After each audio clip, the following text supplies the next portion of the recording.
Almighty God swear that the evidence I shall give before this committee that the evidence I shall give before this committee touching the matter in issue shall be the truth, the whole truth, and nothing but the truth. So help me God. So help me God. Thank you. Thank you.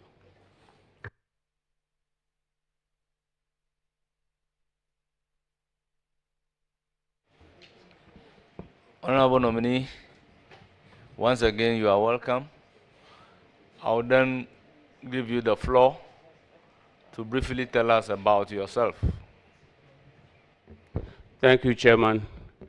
I would like to ask Chairman if I can, with your permission, just observe a few seconds of silence in memory of our late colleague, Ernest Gyakye,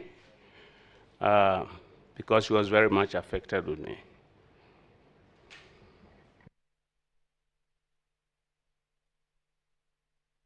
Yes, permission granted.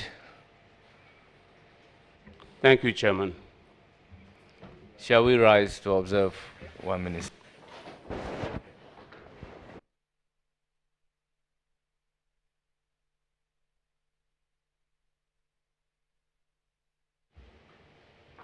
May his gentle soul rest in perfect peace. Amen. Thank you, Chairman. I will proceed to respond to your question about myself. Obviously, my name is James Gyakye Quayson, Member of Parliament from Asin North, a second-term member now. I was born in Asin Fosu. My hometown is Asin Breku. I have additional 7 siblings, 4 brothers, including myself, and 4 sisters. My big sister, the eldest of the family, sitting right behind me, attended preparatory school at Penwet Preparatory School that was located in Accra. After that, went to Fantipim Secondary School. When I completed Fantipim Secondary School, I did 3 years at Winneba Teachers College. Thereafter, I went to Canada in 1979. I pursued college education in Canada. First, I took up to nuclear engineering for a 3-year program. After graduation, I taught as a lab assistant, teaching supply. From there, I went to went to York University for my bachelor's in sociology and political science, and a master's in urban and community development. I came back, worked with the Canadian government at the municipal level for 29 years. At the last position was, I was a district manager for area offices of 5. Finally decided I want to come home and help my community as in North, and also to join hands with my people here to develop the country Ghana, and of course Africa. I'm a strong pan-Africanist, and I've always been championing this even in Canada as well as in Ghana. Thank you, Mr. Chairman. Thank you very much. We shall proceed with vetting by asking you questions, and we humbly urge upon you to provide answers to the questions posed to you. Starting from the subject matter committee members, I will proceed to give the floor to Nana Addo Kenneth. You have the floor. Thank you, Mr. Chairman. I want to, first of all, congratulate the nominee for this appointment and to wish him well. I would first want to find out from him how he's going to help his minister, since the minister has talked about diplomatic economic diplomacy. How is it going to help the minister promote Ghana's economic interests abroad and attract foreign investments for the country? Thank you, Chairman. It's a very important question. Ghana, as we all know, has been champion of Black Africa, the Black Star. And that is one of my fundamental beliefs. I know I'm moving into a sector that has a minister, and the Minister Blakwa and I have very good relationship dating back from 2021, and I'm very sure that we will be able to forge together a good understanding and working relation in line with the policy of the various departments under our ministry. Thank you.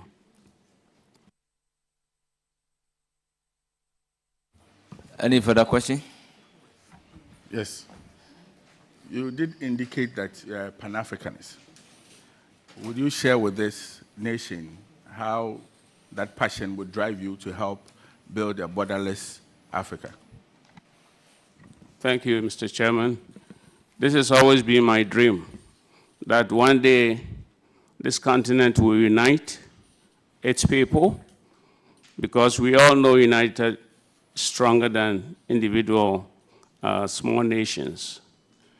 And the fundamental basis of our foreign affairs policy is dated back from when we had independence, when Kwame Nkrumah, our first president, Dr. Osagyefo Kwame Nkrumah, indicated that the independence of Ghana was meaningless unless it's linked up to the total liberation of the continent.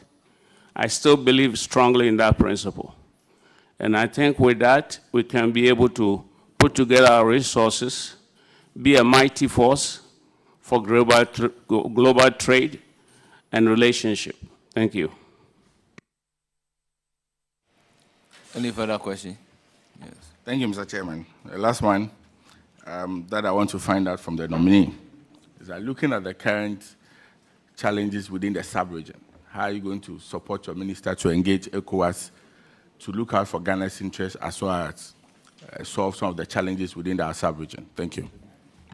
Thank you, Chairman. You see, our sub-regions are all brothers and sisters. This is something that has been played upon us by the colonialists. Ghana, Burkina Faso, Niger, Cote d'Ivoire, Mali, we are no different from one another. And so, and I'm very sure that Ghana has always remained a non-aligned. We have always, from independent time, been a non-aligned movement, which Nkrumah had been very much strengthened and forward with India when they forged this non-aligned movement. Let's extend that to our brothers and sisters. There may be differences in the household in their various countries, but that shouldn't set us apart. We should continue with diplomacy, speak to them. There's always a reason why there's some conflict somehow happening. And we should also be able to identify the people behind these conflicts, where the weapons are coming from, and how we can improve the quality of life of our people. Our youth needs help, and this applies to almost every corner of Africa. Thank you. Thank you very much. I'll give the floor to Honorable Safaji. Thank you, Mr. Chairman. Nominee, I would like to once again congratulate you. Mr. Chairman, I want to premise my question on a release from the ministry, allegations on issuance of Ghanaian passport to foreigners. Deputy Minister nominee, there are a lot of weaknesses within our embassies. Delay of passports, extortion, poor working condition, passport frauds, all these are weaknesses within our embassies. As a Deputy Minister nominee, how are you going to work with your minister to ensure that some of these weaknesses within the embassies will be dealt with? Thank you. Thank you, Mr. Chair. And I'm very happy that Honorable Member is asking this question because it's in the minds of many people. There's a policy in place. I just had my briefing at the ministry a couple days ago. There's policies in place, and I'm sure some has been demonstrated by introducing this new passports with a chip embedded, which is not easy to forge. You need a primary identification in order to be able to process one of those. So I work along with my sector minister, and then we can be on the same page to work to make things much better for, again, we have to enforce we have to do some enforcement to make sure. See, all these rules and regulations are in place, but if we don't apply enforcement, we're not going to get anywhere. So that is one area that I'm going to add my strength to the ministry to make sure that we don't take enforcement for granted. Thank you. Any further question? Thank you, Mr. Chair. The nominee, your experience, having lived in Canada for so many years. I mean, Canada, US have a lot of things in common. And quite recently, Ghana is having a bit of challenge between the diplomatic relations between Ghana and US, which has even resulted in some 3 months visa and then single entry and all that. This requires a deep, high-level diplomatic engagement. Having known you, your experience traveling afar and all this on, how do you blend your experience to support your minister to deal with some of these challenges that we are having with our US-Ghana relations? Thank you, Chairman. I believe most of these bilateral relationships, Ghana and the US had a common understanding of a 5-year visa, that if an American citizen was coming here, he would get 5-year duration of a visa and vice versa. Unfortunately, as we all know, there's been some nationalistic administration with Trump's presidency, which is affecting a lot of issues. And I personally believe that with some diplomacy, because this has not been anything official presented to the government of Ghana as yet. So we are just going to have to apply and intensify our diplomacy to make sure that we're able to reciprocate this. And of course, if things are not working in our favor, we also have other tools we can work with. So I want to assure you that I will be working closely with Minister Gyakye with my experience and exposure to make sure some of these things are addressed. Thank you. Thank you, Mr. Chairman. I once again want to congratulate you and also admonish that, I mean, your composure and your temperament would be a good blend to your minister, so that at least the ministry will have some very cool atmosphere around the ministry. I would want to congratulate you once again and wish you well. The committee would also be willing and ready to help you perform. Thank you. Thank you, Chairman, and I want to thank my colleague here. Thank you. I will give the floor to Honorable Seydu. Dapla, yes, Vice Chairman, Foreign Affairs Committee. My senior brother, Uncle Quayson, congratulations. I would not ask you a question, except to commend you for your determination and tenacity to hold the fort since you veered into the political arena of Mother Ghana. I know you've gone through a Herculean task in this career. I have been very close to you and I've interacted with you. I know you are going into the ministry to support your boss to deliver the mandate of Ghana's foreign policy. And I have no doubt that if you get the blessings of this committee, you will deliver. You will give that support to the Honorable Ablakwa. The two of you, I know you can gel very well. So for me, it's just to say that God will give you the energy, the resilience to support your boss to deliver on Ghana's foreign mission policy. And that is all that I want to tell you. Thank you so much. God bless you. Thank you, Chairman. Honorable Thanks for your member. comment. I will then give the floor to Honorable Van der Poy.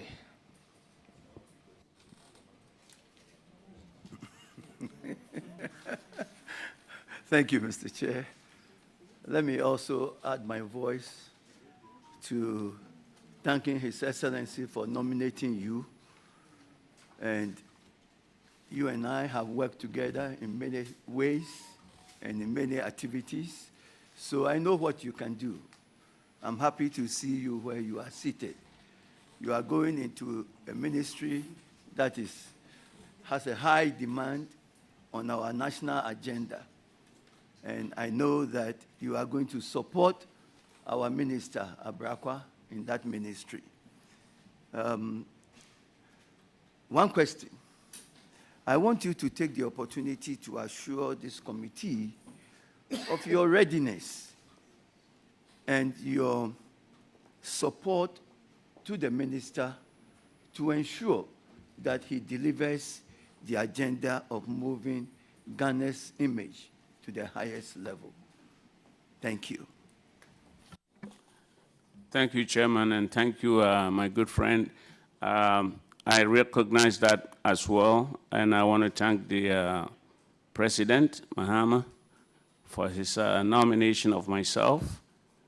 I know that this is a ministry that is pivotal to the country's development. So with my experience and exposure, again, we are going to line up a lot of stakeholders, I can assure you, at least in Canada and US, to bring in resources, technology, IT, as much as we can to improve our economy so that our youth can get some gainful employment. Thank you. Thank you very much.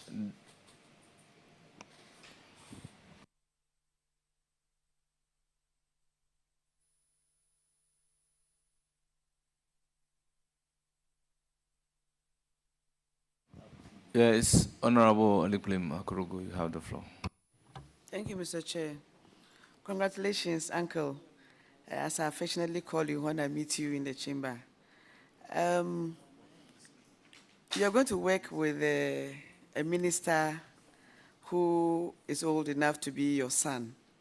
How are you going to cope with him? Thank you. Thank you, Chairman. I know Africa has a very extreme culture where children listen to their parents. So I'm hoping, and I'm sure and I'm certain that Minister Ablakwa and I, as I said earlier, have a relationship that dates back since 2021. And we are going to continue with our relationship and make sure, because you see, when he succeeds, I succeed. So we're going to succeed together. Thank you. Any further question? Thank you. Yes, please. I'm told, or I've heard, that other countries, including Nigeria, our neighboring country, anytime they apply for visas in foreign embassies and they are not accepted, the monies are refunded. How is Ghana going to adopt this as well? Thank you. Yes, I think this is administrative policy, again, a sector policy that we have to look into, because I personally believe that most of these so-called advanced countries are milking our people. On an average, most African youth, because of lack of opportunities, want to travel outside.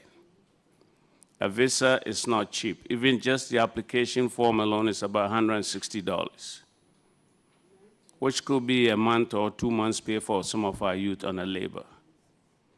And these embassies are collecting this money and denying almost 90% to 95% of them.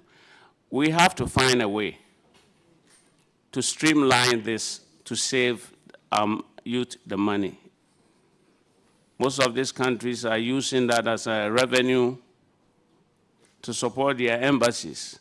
And if we don't know that, we think that, oh, they're rich countries, so they're able to afford to set up embassies. That's not the case. Most of the revenues are coming from us to support their embassies, and we've got to find a way to put an end to that. Thank you. And I work with my minister to make sure any policy that we put together will be something that can be of interest. Because you see, foreign policy is not about protecting the foreign or the foreign nations only. First and foremost, it should be protecting us. It should be reciprocated.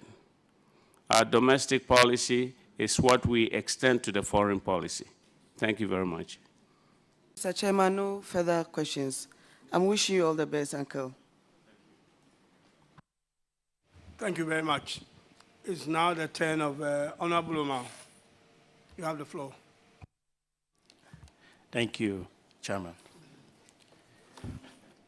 I always call my big brother old soldier. Old soldier, congratulations. I'm so happy for you today. And ever since your nomination was announced, haven't stood your grounds, and also a trailblazer for the Bintus. I know you understand the Bintus. As a Bintu, this position, you become ambassador, you become a trailblazer, and you will become the conduit for others in the diaspora to come back home and serve their nation, having acquired a lot of knowledge and experience that this country needs. My question to you today, and we're going to have some discussion. Will you consider, I know you are not the main minister, to outsource your visa processing to third party so that we won't have a lot of backlog, particularly in the diaspora? Thank you. Thank you, Mr. Chair. If I want to understand my colleague clearly, it's about visa applications for Ghanaians in the diaspora coming back home. Thank you. You see, that is why I think about 3 years ago, we tabled an amendment to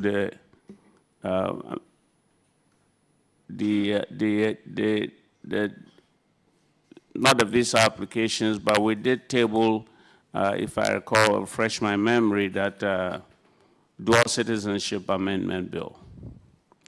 This is something that we have to take very important as a nation, because we look at our GDP and remittances from the diaspora alone is one of the major contributors, along with our gold and our cocoa. Those are the three leading income GDP for the nation. And to just look at that and not tap into the wealth, the knowledge, the experience, and add it to what we already have home, we'll be doing ourselves disservice. A lot of nations have recognized that. Even UK does that. But here we are, and I'm sure all of you are testimony to what I went through, just to be part of the system, to try to pave a way for others to come. I know I have a lot of followers who are looking to see the success story. And I want to thank every one of you here. I know there was tremendous support from the House, even my brothers and sisters on the other side, who will reach out to me personally to encourage me. Even though it wasn't a party policy, they came out in their own humane sense to come and give me encouragement. And these are some of the people that kept me going. And the more reason why I asked for us to bow or stand at least for a moment for our brother who has left us. You see, nobody should be going through such things. So I'll kindly come back to the House. One of these days we have the Professor Asari, popularly known as Kweku Azar, who championed this dual amendment, citizenship dual amendment, and that we can all make sure that our children, our grandchildren can come back and bring the expertise and the income and the resources. And I personally know a lot of my counterparts who are heavily invested, but just afraid to leave everything and come, because if they come, they've lost their investments. If they know they can have both ways, they'll bring this investment. Not everyone is coming for politics. There are investors out there, there are scientists, there are IT experts, professors, and all of them. So, answer to your question is, my brother, I'll work tirelessly along with my minister to see how best, and also with the House, to see how we can pass this dual amendment bill. That will eradicate the challenges they have. But in the meantime, before that goes into effect, I work with Minister Ablakwa to make sure that we can facilitate a quick process for them to get a visa if they intend to come to their homeland. Thank you. Thank you. Let's go to policy. Foreign policy. Are we still non-aligned? Well, Ghana has always been aligned. From foundation, from our independence day, thanks to our great visionary, Dr. Kwame Nkrumah Sajifo, when we got independence, he was championing an aligned movement. You see, what it puts a country in a line, you are more stable, because policies and systems and ideologies keep changing with population growth and challenges in managing communities all the same. So to be non-aligned is the best, I think, and so Ghana answer is we're still non-aligned, for what I know. But also I'll work with Minister Ablakwa to make sure that that is the direction of the government that we are. Of course, I cannot part from government policies, but if there's a need for me to advocate, I will do so. Thank you. Comrade and old soldier, I wish you the best. Congratulations. Thank you, my brother. Chairman. Yes, Honorable Patrick Yao Boma. Thank you very much, Chair. Congratulations, my very, very, very good friend and senior brother. We're all proud of you. It's not a question, but to bring your mind to some of the issues that our foreign service officers go through. I advise that you take a very close look at that. There's an issue in one of the neighboring countries. I don't want to mention it, very, very sensitive before us, that I'll be discussing with you. You need to support your minister, look at the affairs of our foreign service officers. They go through a lot. Some of them life-threatening, and we must look at it. Secondly, if I heard you right, I stand to be corrected. Are you, in a way, saying that we should make things flexible for nationals, African Americans, and non-Ghanaians to acquire citizenship of Ghana and to bring into this country the investment that we require. I just want to be clear on that before I ask my question. Thank you, Chairman. When I made that comment or statement, I was referring at this point in time strictly to our Ghanaian nationals who are outside, not non-Ghanaian nationals. Thank you. Well, that's very clear because I chair the subsidiary legislation committee, and before us are some proposals to increase the fees for non-Ghanaians, African Americans who want to acquire Ghanaian citizenship. And it's increased. The proposal is between $10,000 to $25,000. And you must also show proof that you are coming into the country to invest not less than $250,000. So those are some of the things that we'll be considering on Monday at the committee. That's why I asked you, but it has nothing to do with you. But I wish you well. You are one of my very good friends in the House, and you've exhibited tenacity and courage, and we are all behind you to support my good friend and Okujeto Ablakwa. But don't be tweeting at 2 a.m. on oral stuff. Thank you. Thank you, my brother. Thank you, Chairman.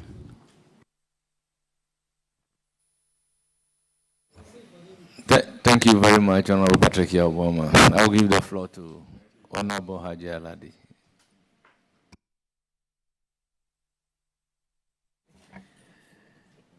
Thank you, Chairman.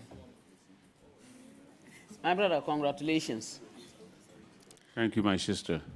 Your appointment is well deserved. What I recall about you is when we were at Asin North and then the rain was pouring down so heavily.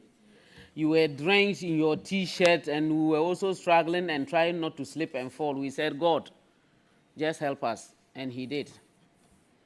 You are a fighter, you fought. I think I had the courage, but I don't have your type of courage. But I know where it is coming from. Continue to have that courage.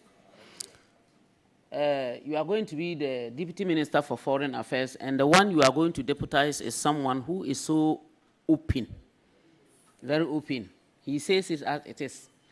And I also saw that in you, even before you won the Asin North supposed by-election that we came for. So I know you are going to be able to work. What will you do specifically to support your minister? I just want one thing. I don't want more than two. Just one. One thing you will do to support your minister, because you have seen it all, to ensure that our people who are being deported, especially from the US, they are supported by our own persons there, especially the embassies, so that they come back home safely and that they are properly communicated to understand that, look, after all, if you travel to another man's land and it's not good, you go back to your own land. What will you do specifically to support him? Thank you, Chairman, and thank you, my sister. It's a very brilliant question. This is something that it just doesn't take diplomacy alone. Sometimes you need to understand the dynamics of how these cultures that we are alien to, how it works. And I know I have an inside knowledge and strength that I can support it to Minister Ablakwa to make sure that we put certain institutions in place. Sometimes it's not just the embassy alone we need. We need a support system attached to these embassies so that some of our nationals who are out there can go there for support. You see, Most of these embassies are closed after certain hours. You have individuals who are out there, sometimes can't even stay in their own homes because they're afraid they'll be arrested and deported. Nobody wants to travel and just be taken by surprise to be brought home, unprepared. Some of them don't even own a bank account, for that matter, because they're afraid that, where's the identification to open a bank account? You're working under the table, they call it there, which means it's not documented employment, and then you keep all your money with you, or hopefully you get somebody you can trust to hold it for you, whatever the person decides to change their mind on you. So there's a lot of work we need to do in such areas, especially the major hotspots like New York, Toronto, UK, like London, and all those areas we need to put. And I'll be working with Minister Gyakye to enlighten some of these challenges that some of our people are going through down in those major communities and cities and countries.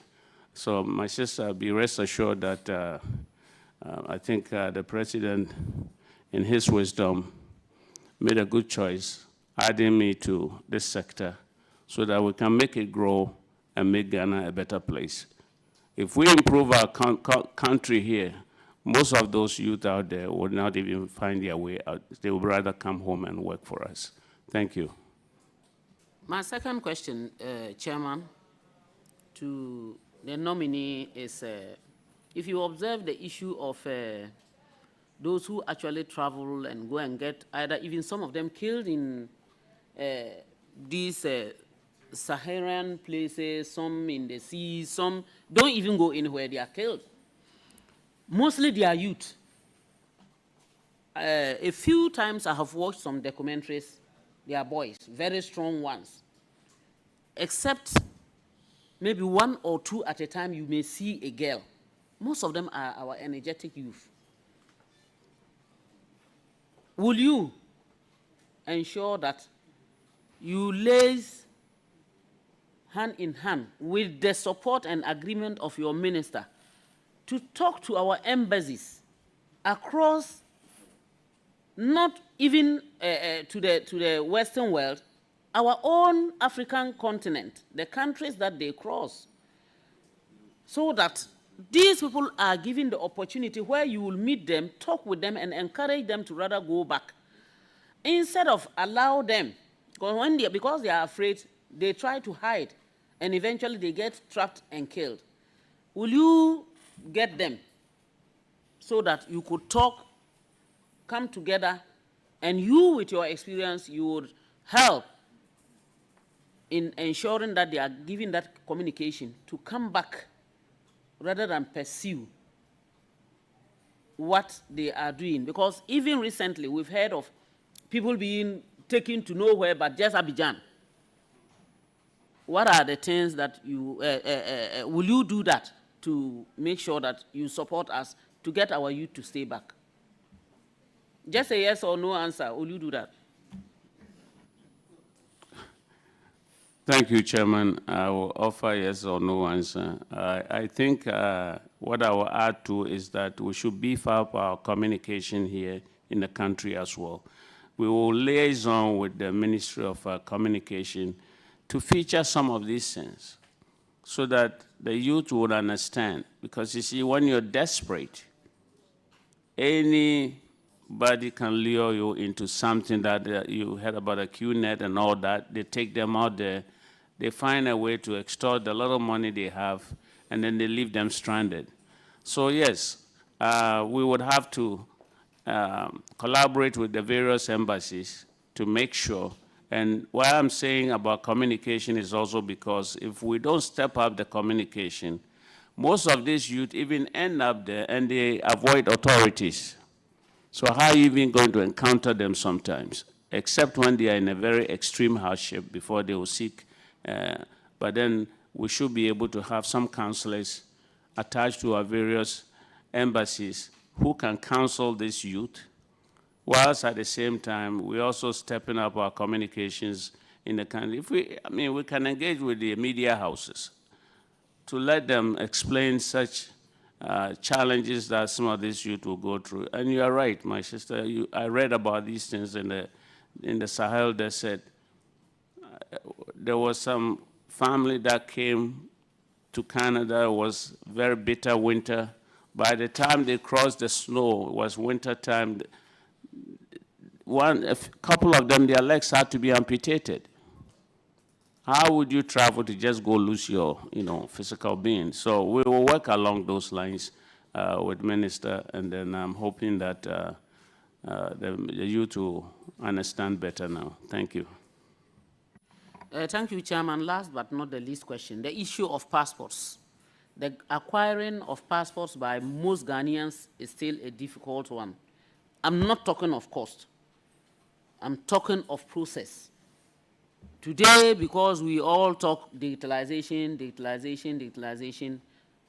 we tend to forget that some of us are BBC, born before computers. And most of our people in our communities are people who even do not know how to go onto the computer, let alone to apply for a passport. But we have that problem. And that notwithstanding, the whole of the Upper East will have to travel to Tamale before you get a passport. What will you do to ensure that there is decentralization of passport offices? Thank you, Mr. Chair. And I think my sister has hit the nail on the head. Thankfully, I was at the Ministry of Foreign Affairs 2 days in a row to get some briefings, and I was informed that they are opening passport application centers. Almost the mandate is to get it in every region. And in fact, some areas, some large populated regions, they may get 2 or 3 outlets. So I can assure you that given, it's a new process that they have entered. Now we have I believe 2 to 3 weeks, passports are ready to be issued. The challenge they said they were having is about delivery because of the way our address system is, and also the courier service that they have to use. So sometimes that is the only challenge, but they are working on it to make sure that almost every region should have an outlet. They should have a passport application center, and they are also going to improve on the courier system. And I'll work with Minister Blakwa at the same time to make sure that we are in this together and encourage it, because that should be the order of the day. Nobody should be traveling all the way from, say, Posiga to Kumasi or to Tamale for a passport. The risk that is involved, we all know the rate of road accidents, so it's all part of the work in progress. Thank you. Thank you to my brother. I wish you all the best. More grease to your elbows and work harder, because we'll be coming around and sending our people to you. I have refused to give you my mantra because I want to ensure that you actually work hard. If I just say congratulations, bye-bye, and go, you will not work hard. So thank you, and I wish you the best. Thank you, Chairman, and thank you, my sister. Save that for future day, and I'm sure I will impress you. Thank you. Thank you so much. Yes, Honorable Jerry Amerishayu. Thank you, Honorable Chair.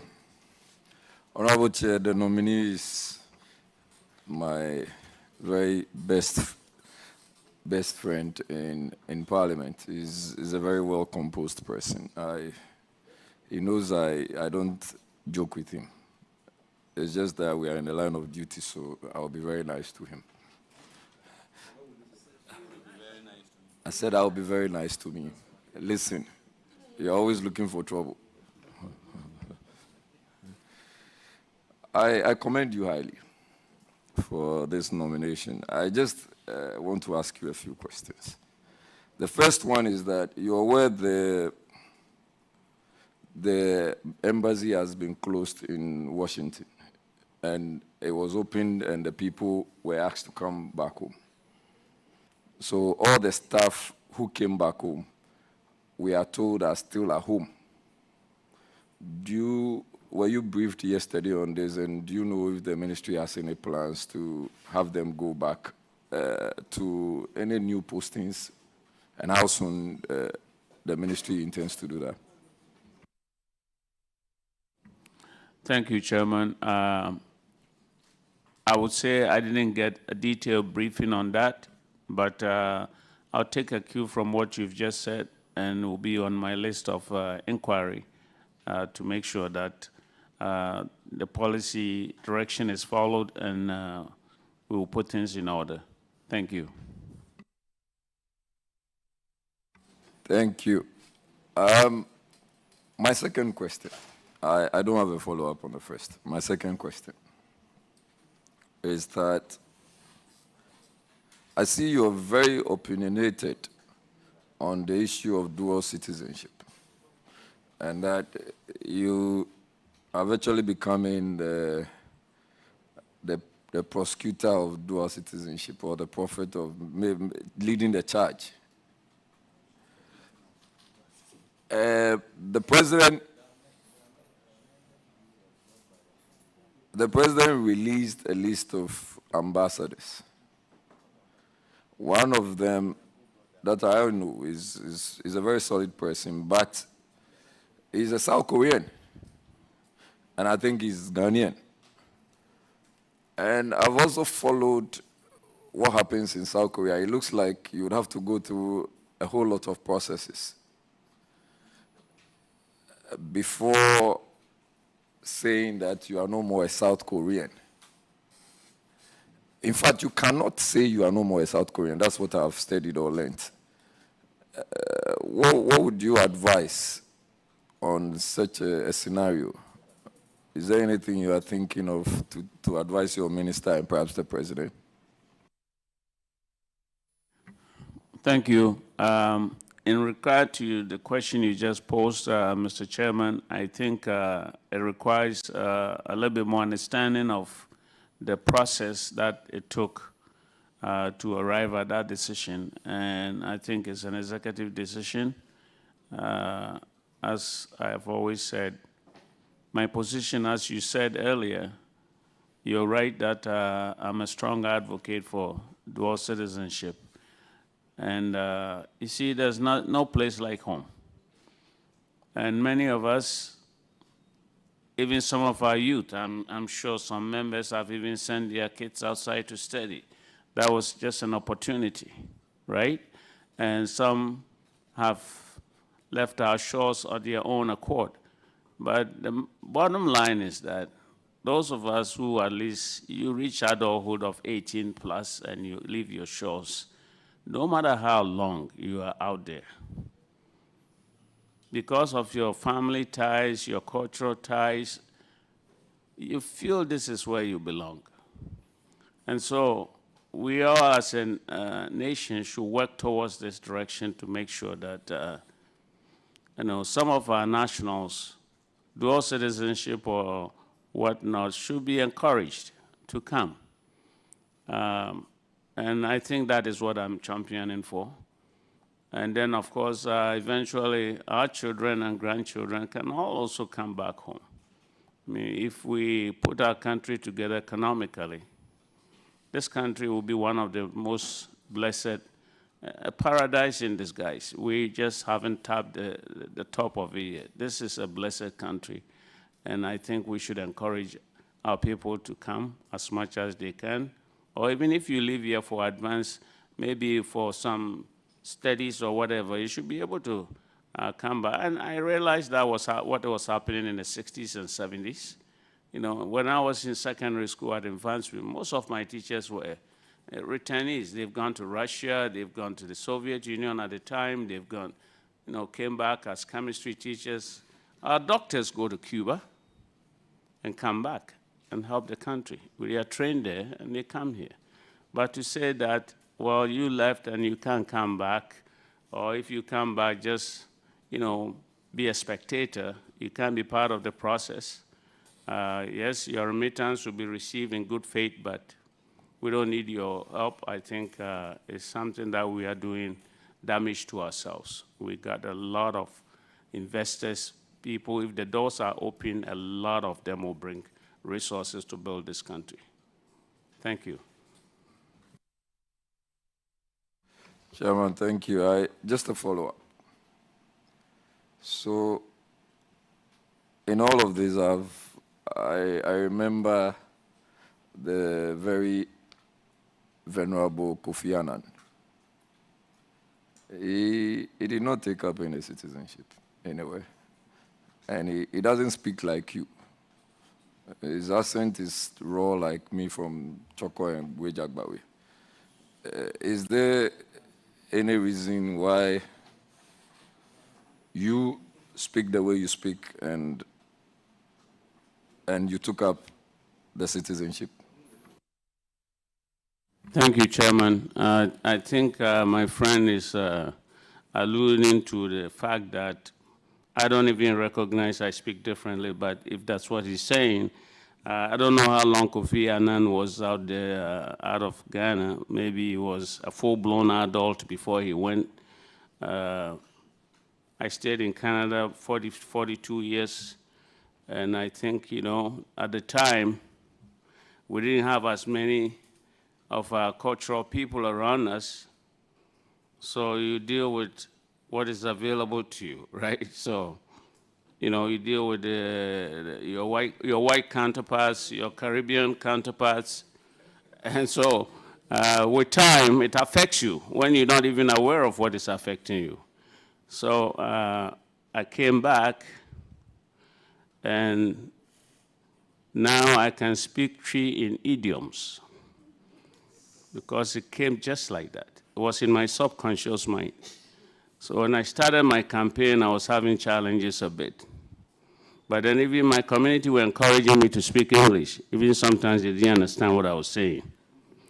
But, you know, now I can speak full-fledged Twi, Fanti, you know, so my brother, Chairman, my brother here, at a later time, we will engage, and then we will speak a common language together. Thank you. Very well. Do you have more to go? Yes, Chair. I want to find out from you your very independent view on LGBTQ+. My independent view, as a true African, I'm not in favor of LGBTQ. You see, I was in Canada when LGBTQ was liberalized. I was one of the people who was against it in my community. So answer to the question is that I would never support LGBTQ for cultural reasons, for religious reasons, and for the sanity of our own nation. Thank you. Thank you. My last question. I just want to find out, Chairman is asking me what my views are. Chairman, I'm not in that chair, but if you want to know, I'm a typical girl boy. I don't know where you get straight. Hello.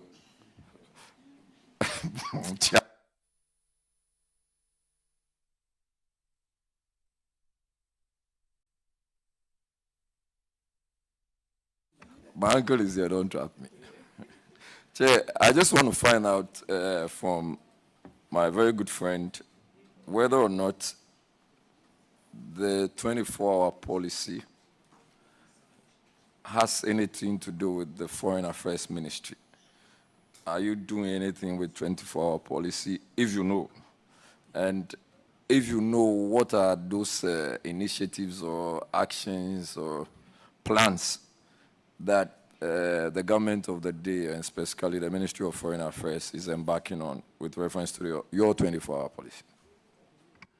Thank you, Mr. Chairman. I'm not privy to any policy at the Foreign Affairs in regards to 24-hour policy, employment policy, but for what I know is that the Foreign Affairs is always, it's almost a pivotal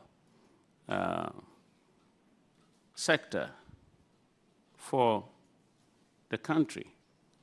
So we have also a mandate to try to attract and work with investors who are coming in. And it should be in line with the government's policies. So, as I said earlier, if I'm looking to collaborate with Minister Ablakwa to see how we can get some project into the country, that will foster 24-hour economy. I think it should be in line, you know, because then the industries, factories, even other businesses that will come in will be able to be part of this 24-hour economy, because then we will have maybe 2 or 3 shifts of work. So I will not say the foreign affairs is alienated from the 24-hour. We are all in this together. Thank you. Chairman, that's my final question. So you are, yes, but this is a follow-up. So you are not in a position to confirm or otherwise whether the ministry was consulted in the broader consideration of the 24-hour policy design? Thank you, Chairman. I think answer to that is at this point in time, I'm not. I will learn as we get to the sector. If you give me the nod and I get there, as you the leader indicated earlier, we're very good friends and we can always speak even outside the normal frame of arrangement of talk with the House. I can furnish any information that is available. Thank you. Chair, thank you very much. I want to wish my very good friend very well, and I am praying that he has the support of this committee. He's so much on my heart. He's a very good man. I think the committee is likely to take unanimous decision. Jerry Ahmed, we are taking unanimous decision. Chairman, you don't have my leaders, so and I can't jump. It's just my personal view of my friend. To give the floor Thank to you. Deputy Ranking, Honorable Patricia Apiaje. Thank you very much, Honorable Chair, for this opportunity. And my brother, Honorable Quayson, I'd like to congratulate you for this. I've been looking at your CV, and I find it very interesting, especially the area where you had to study at John Brown College of Applied Arts and Technology. I was actually wondering, the discipline you undertook in that particular instrumentation and nuclear engineering diploma. Would you mind telling us a little bit of what it entails? Because I'm very much interested in that one. Thank you, Chairman. Yes, if you look back to my resume, the time was sometime in '84 when I graduated in that. As a young man, fast track. When I was at Infantswim, I took to the O levels, both science and arts. So when I went in as a young man, obviously there was that initial cultural shock. My whole intent was to study and get work and earn a living. I never thought I'll be able to integrate into the culture. But once I graduated, you know, sometimes they say, destiny is not what you control. I graduated that program in '84, and then there was just in '83, there was a nuclear accident. Because nuclear accident back in the Soviet Union time, there was nuclear accident in the Chernobyl, which is today's Ukraine. Canada also suffered its own minor nuclear reactor accident in Pickering, which is a suburb of Toronto where I was living. The arrangement was that the nuclear agency had a contract with George Brown College of Applied Arts and Technology where they will recruit the students right after graduation. They take you to their site. You are given facility to live. You paid. And just at 83, this whole dream was shattered. So then our recruitment didn't come on.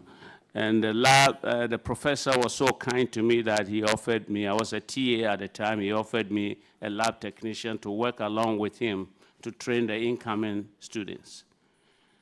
Through that arrangement, I decided then I'll go back to university, and that's when I entered into social sciences.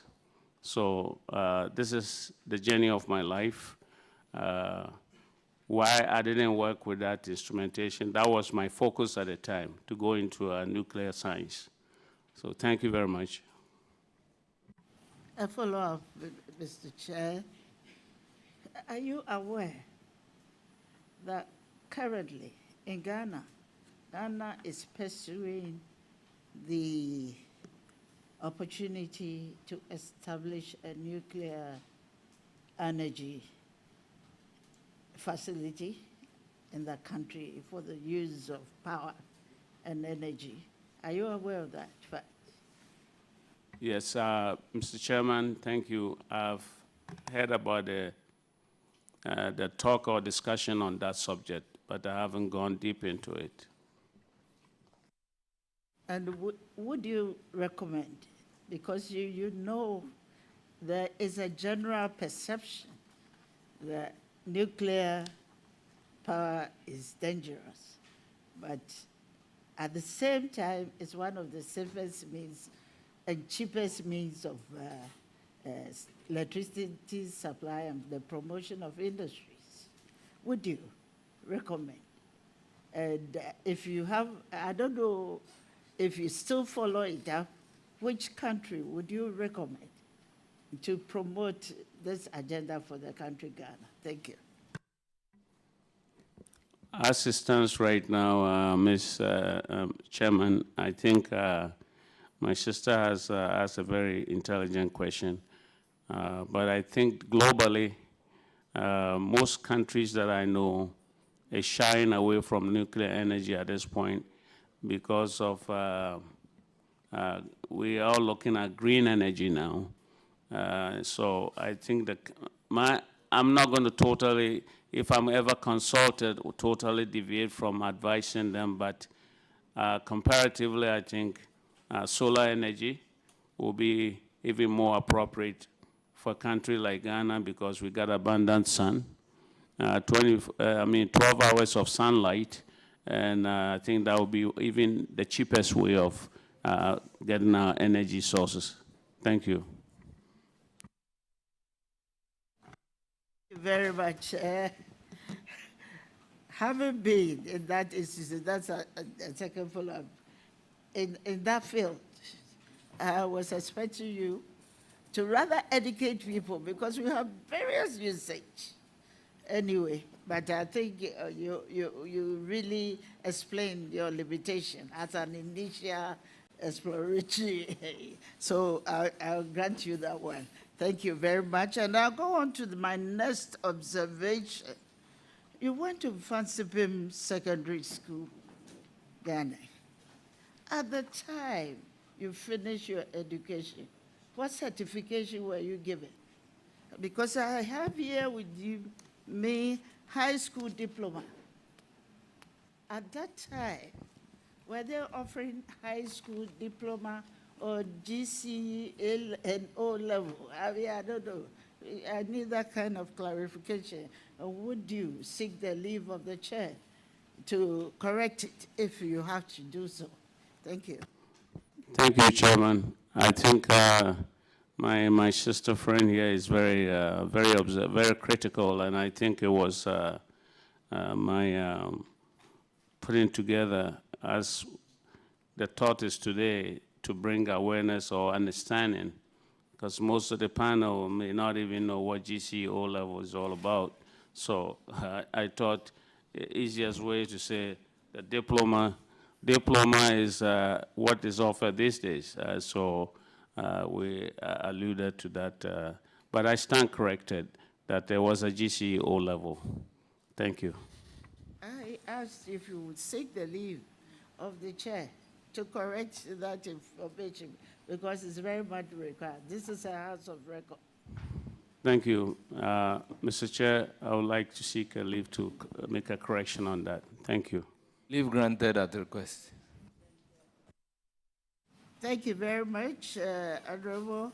On the same educational background, Penworth, is it a preparation school or a preparatory school? Preparation or preparatory? Penworth. Penworth School, the primary school that you attended. Was it a preparation school or a preparatory school? Thank you. Thank you, Mr. Chairman. It was a preparatory school, which means I did 6 years, grade 1 to 6. Thank you, Ms. So please, would you, as we are asking the leave of the chair, to correct that one too. Thank you. Would you? Thank you, Mr. Chair. I'd like to make a... Leave consequentially granted. Thank you. Thank you, Mr. Chairman. I have also observed in your employment history that you were engaged as a policy analyst and as in social services at the Toronto City. And may I please get education on that and how we can relate that to our local governance system. Thank you. Thank you, Mr. Chair. The policy analyst at the city level of Toronto, Employment and Social Services, this is a department where you analyze the budget that is allocated to the metropolitan city. We have a department where we have budget specialists, we have engineers, all city stakeholders, where we formulate budget to determine how to develop a community. And also sometimes it's for maintenance of the community. So like here, we don't, unfortunately, maybe we're still growing our economy to a point where everything, as you members or we all know, they call on you, the MP or the DCE. Here, the institutions actually work. So this is where we are able to sit down and allocate within the municipal the office itself what amount should go to city engineer, what amount should go to infrastructure, community. All budget is where, this is where most of the advocacy happens. So as an analyst, you work along with them. They'll bring their, I guess, proposals and requests, and then you see what is needed for every sector, or not a sector per se, but every department to carry on with their regular duty. They have maintenance issues with vehicles, procurement, and all that.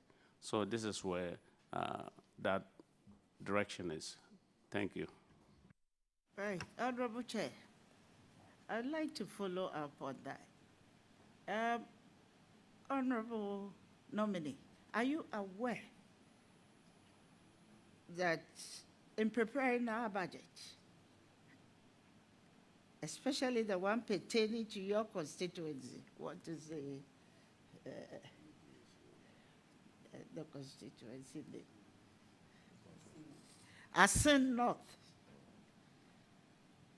There's always a preparatory aspect of it where you engage the community, where the planning officers within your district are supposed to engage the community and then come up before the allocations are even made. I want to find out from you, have you ever engage yourself that way because you are an asset.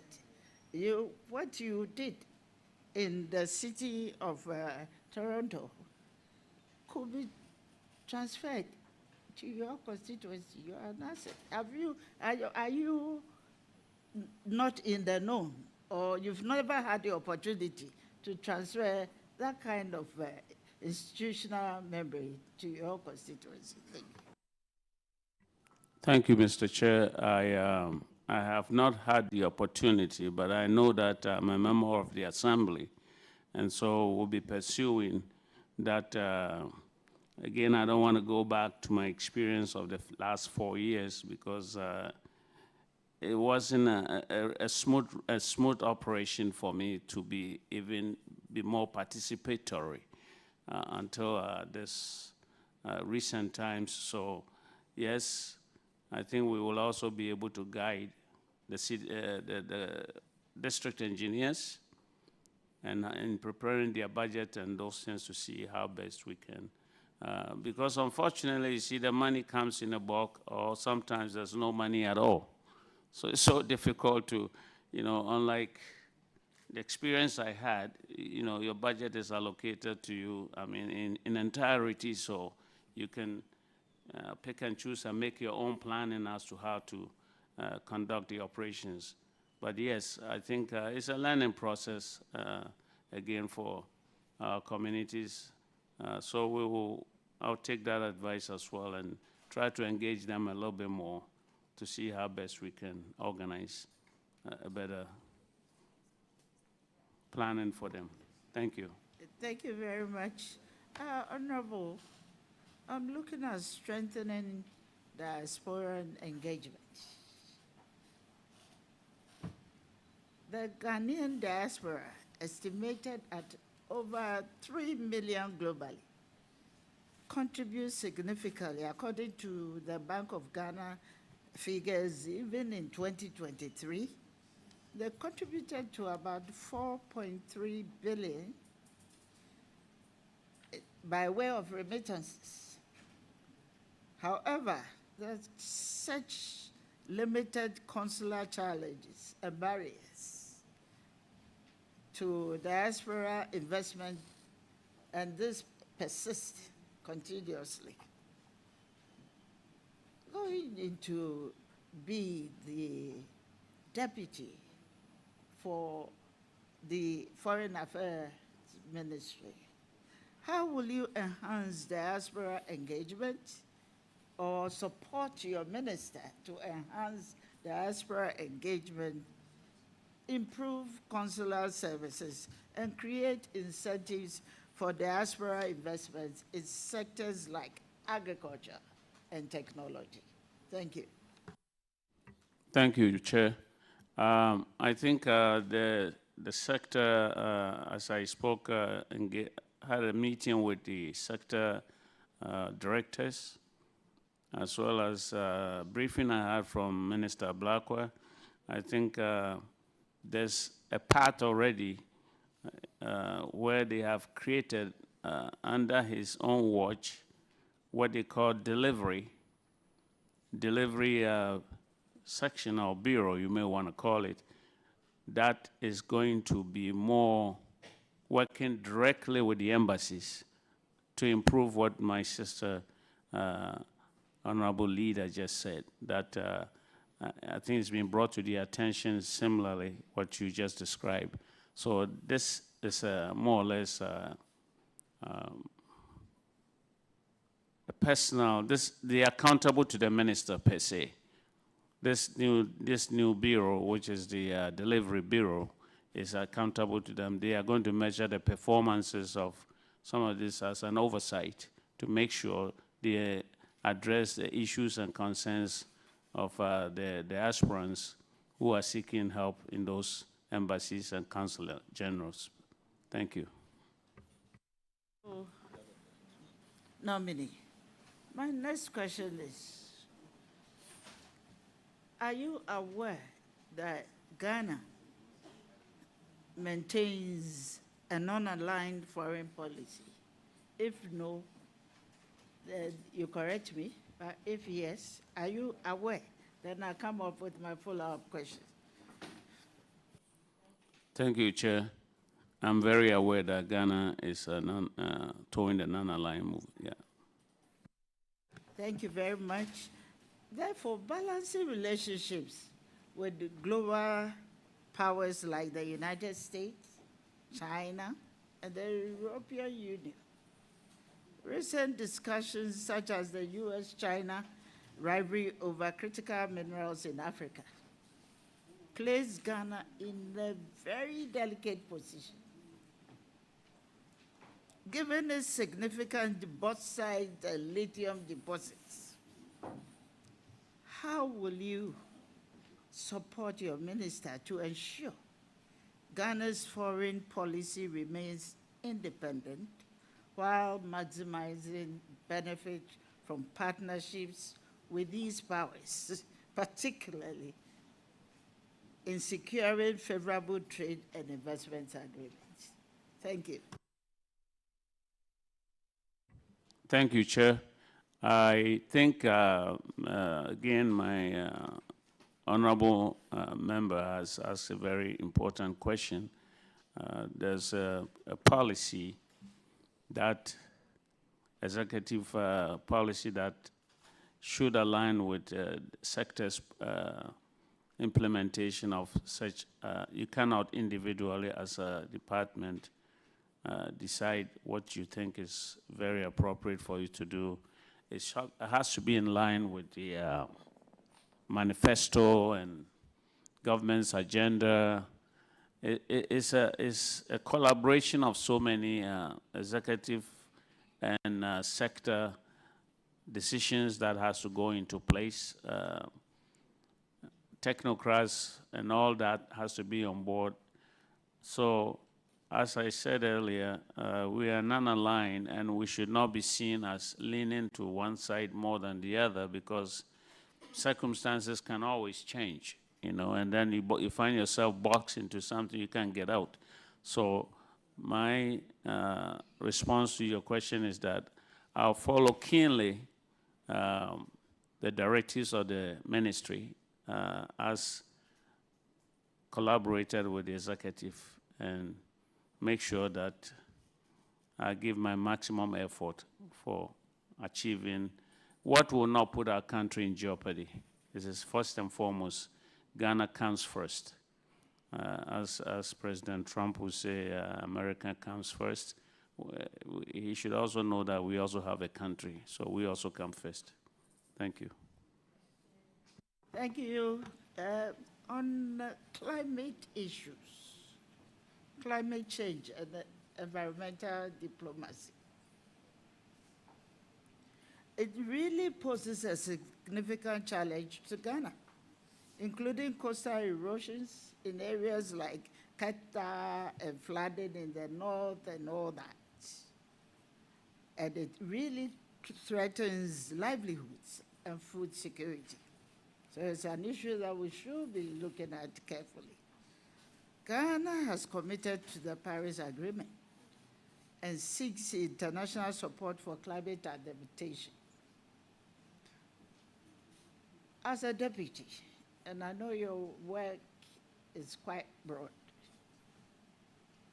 what strategies would you support your minister to pursue to position Ghana as a leader in environmental diplomacy, secure climate finance, and ensure that international partnerships address Ghana's specific climate vulnerabilities? Thank you.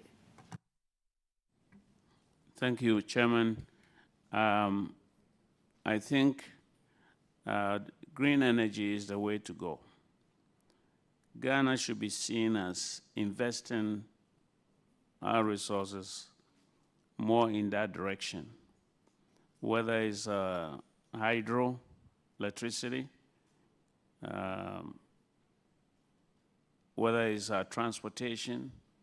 You know, we should be seen as towing that direction, and with that, I'm sure investors in this climate change will really realize that if this is our policy, then they should be more than comfortable to invest, because climate change does not only affect the existing community, or we might say, well, Adan is having flooding and all that, but it affects everybody. It affects our food chain. It affects diseases, whatever comes, you know, the wind has no limit where to blow. And so we all know when some pandemics or whatever happens here, it happens everywhere. So we have to be seen as working towards that. If you're looking for investor support in certain areas, you have to be seen as doing the same, or at least showing the example. You can't be importing in diesel buses when you say you want to tackle climate change. At some point, we may not even be driving diesel Land Cruisers anymore. We should be seen as augmenting and changing our life practices that will reflect climate change for our future generation. And so by that means, investors will look at it that we are serious about policy of green energy, and will put their money. They also know it affects them all the same. Yeah, we have to be mindful that the West or the investors just don't invest simply for the sake of the love for the country. They invest because they're getting something out of it. And I always make example to my community when I go there. I say, back in the days, all of a sudden you say, oh, Ghana received 1,000 tractors free. There's nothing free. We go out there and we cut tapes and do fanfare. But for the next 50 years, we're buying parts from the country that donated the buses. And we're creating employment for them, while we are here just consuming. So these are some of the things we have to look at. And I bring enough experience and expertise in that direction to support my minister. Thank you. Thank you very much, Honorable. But my last question, and that is, you mentioned that your role in your sector is pivotal in nature. And looking at the span of work that you have to undertake, and most of the time it takes you out of the country, do you think that having just one deputy minister will help you address the issues that is facing your ministry at this point in time? Thank you. Thank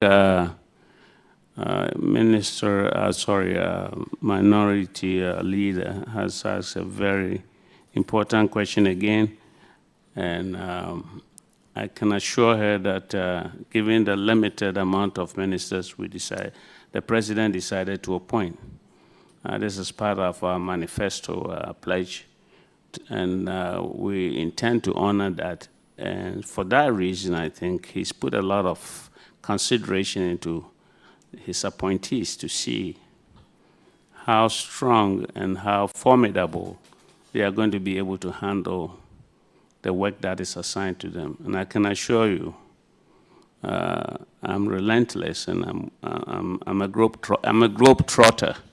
So traveling is nothing to me at all. I'm used to it, so I can handle it. And I think Minister Ablakwa and myself should be able to handle the sector effectively. Thank you.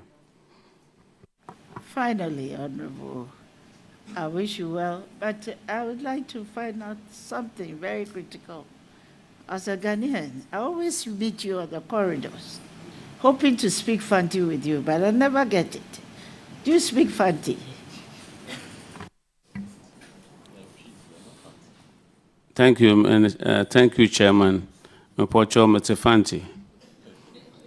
Ena mekachi super. Thank you. I wish you well. Thank you.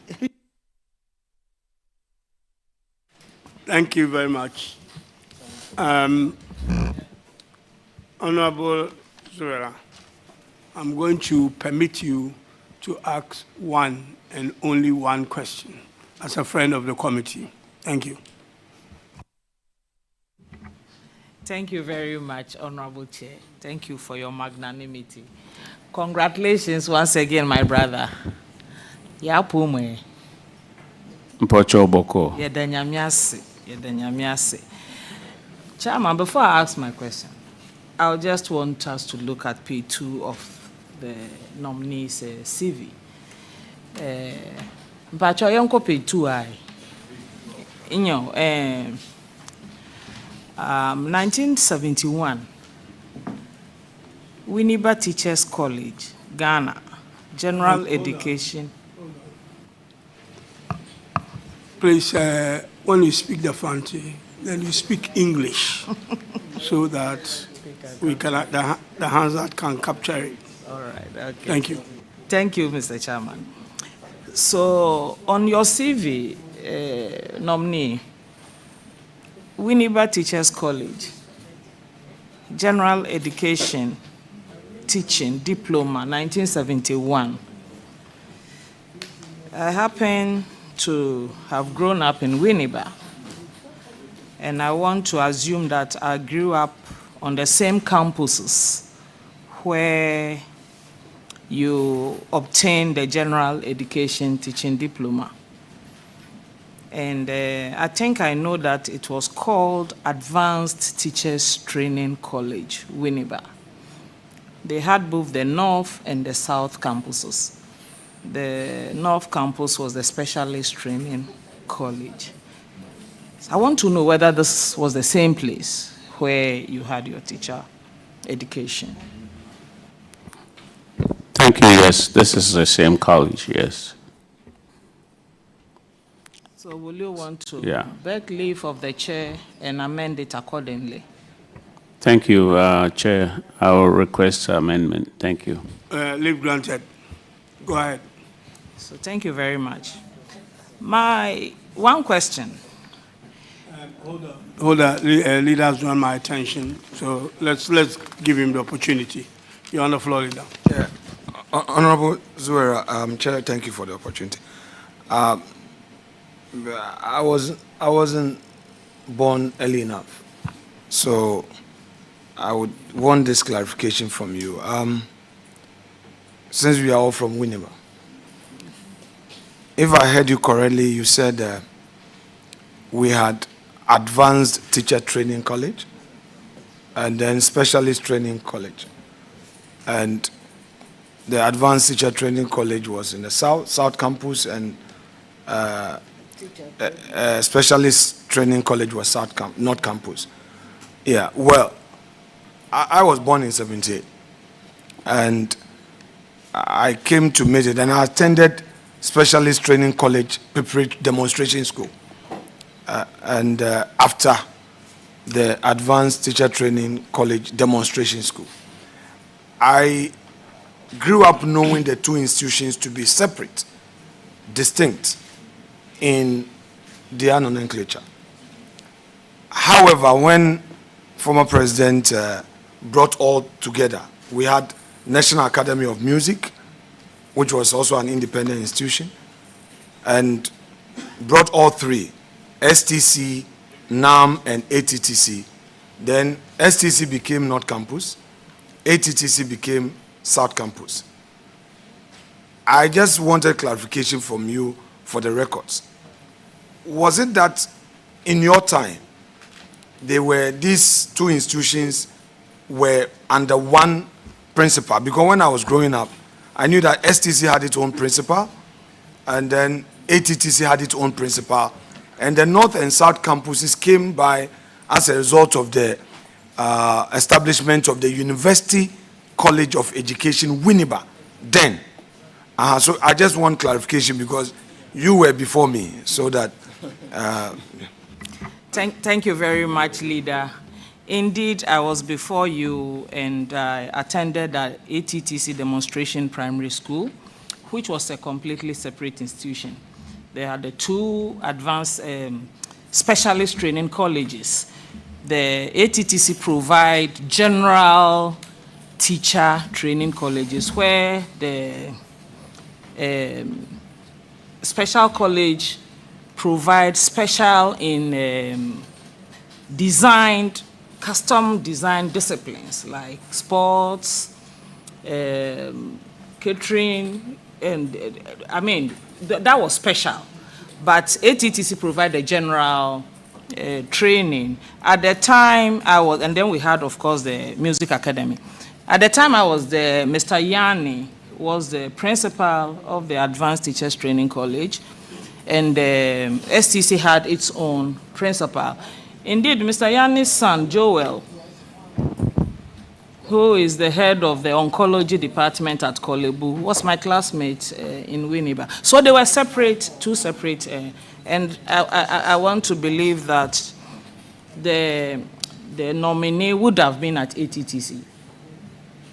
Yeah, they were separate, as Honorable Leader said. So in other words, then it wasn't known as North and South. Okay, that's what I wanted you to clarify. All right. Oh, no, it wasn't known as North and South. I just used that for the location purposes.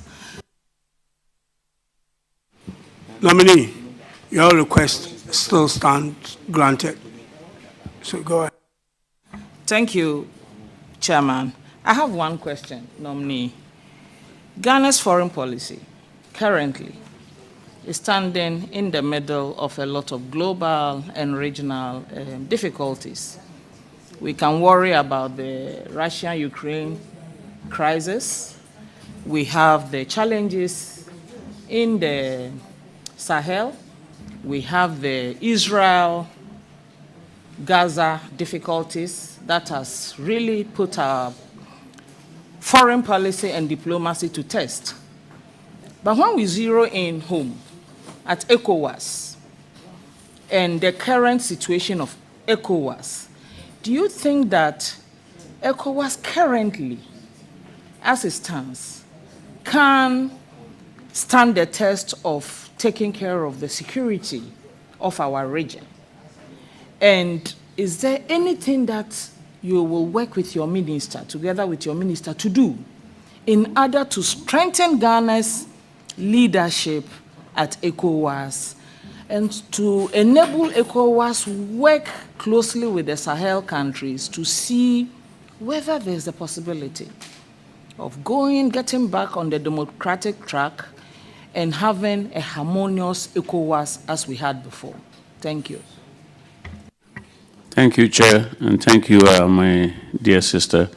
I think we had earlier spoken about the fact that Ghana's foreign policy is initiated by pan-Africanism as well as non-aligned.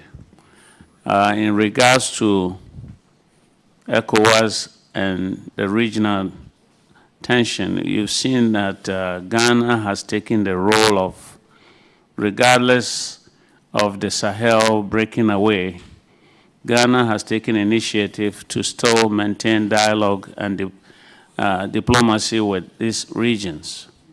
Because you see, if you want to solve a problem, you try to make friends. You don't just fight, because you cannot. We are neighbors to these countries. We share cultural values. We share even relationships. Some people are in Ghana who are related to others in Burkina. So we have to be very, very strategic in relationship with them. I've seen the Mahama administration, President Mahama administration, already demonstrating some kind of regional or at least bilateral relations with these countries. You can't cut them off totally. And so with that ongoing diplomacy, in my capacity as a deputy, I will tour along with the executive direction, as well as the Minister Blackwa's onward look, and we work together to make sure that I've always said I'm a pan-Africanist, and I wish I personally even wish someday to come we would not have any boundaries in our countries and try to abolish this colonial mentality about being different people from different planets. We are here together and we have a common goal. The West don't see an African as Ghanaian or as Cote d'Ivoire or Burkina. They see you as black. They call you African. But we are inside Africa dividing ourselves. So this is a problem. This is some of the principles and values I have that I'm going to support my minister together. And I also know that he's also a strong advocate for pan-Africanism. And we're going to work together and try to reach out with, and Mr. President is also a very open-minded person that we can always engage. And I'm sure he has his own thoughts and reasons why he put me alongside with Minister Ablakwa. So we're going to work together to make sure that we don't fume the situation in our borders, but rather, and then give ECOWAS time to realign, their relationship with the rest. Thank you. Thank you, Chairman. Congratulations. Wishing you all the best. Thank you. Much. Honorable Shaibu, you have the floor now. Mr. Chairman, I'm exceedingly grateful for the opportunity. Congratulations, my brother.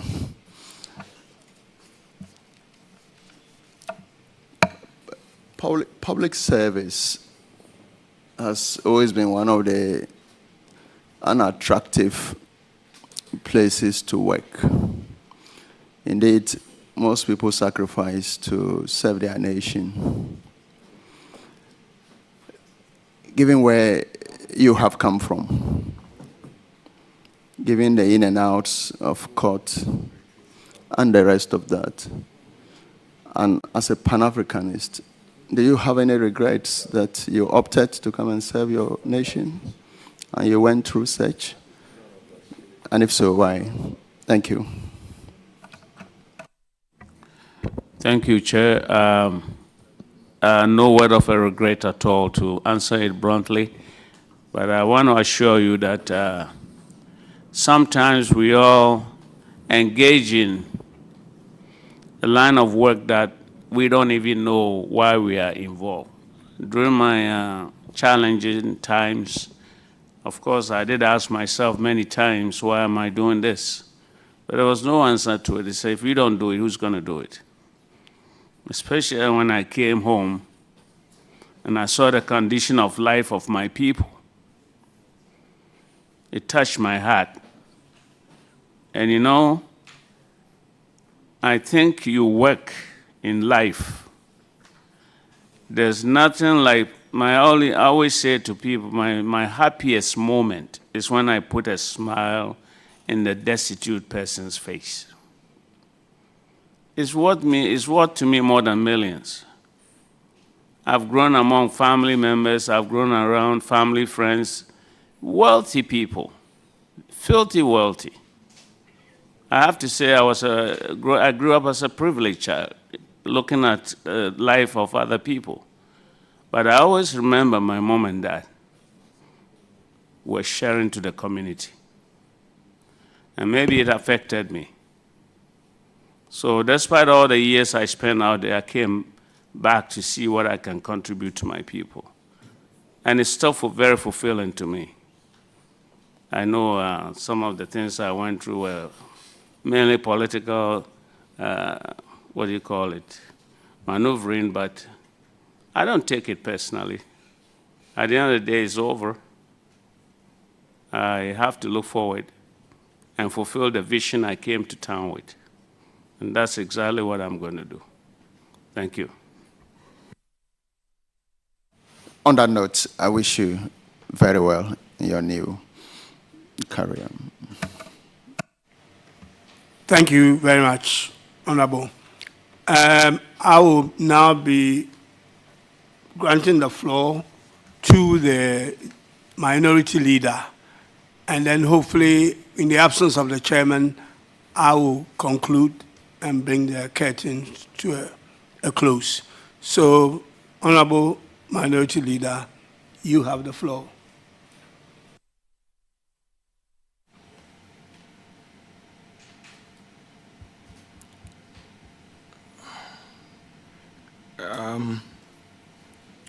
Honorable colleague,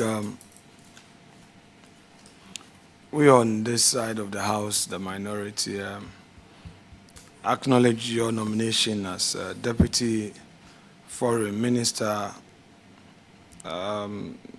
Regional Integration.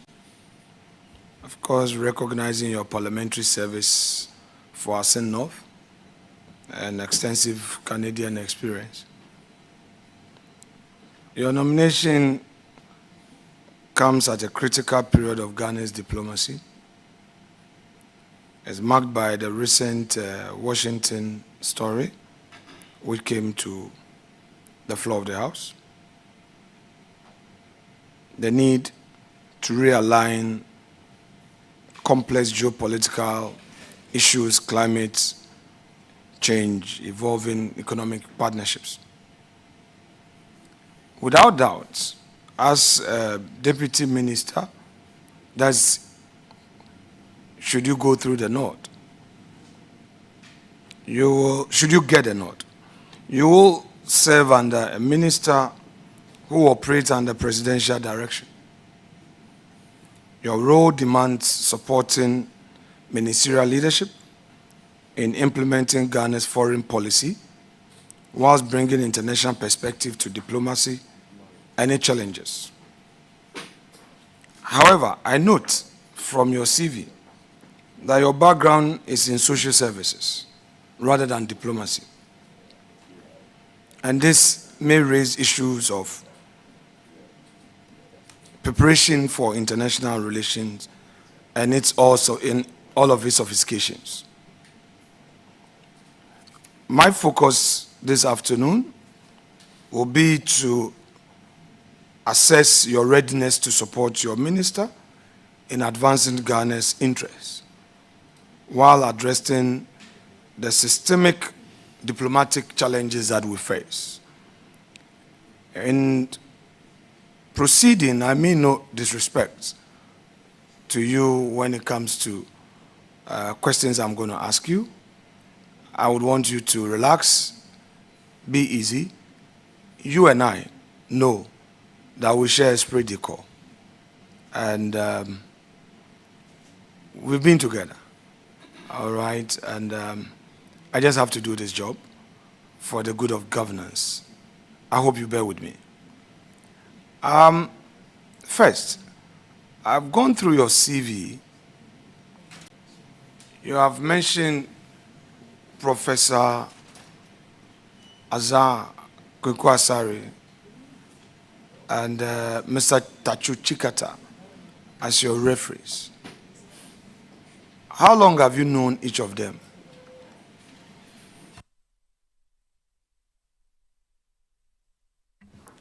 Thank you, Mr. Chair. I assume from the question that the Honorable Minority Leader would like to know my relationship with the two referees and how long I've known them. Yes, Mr. Tachu Chikata, surprisingly to some people, I've known Tachu Chikata from when we were at Infantsby. When I went to Form 1 secondary school at Infantsby, he was in lower 6. So we've known each other for a long time. His sister, Tachu's sister, was married to my cousin, Gyakye. Gyakye Lapidis, who is also passed away.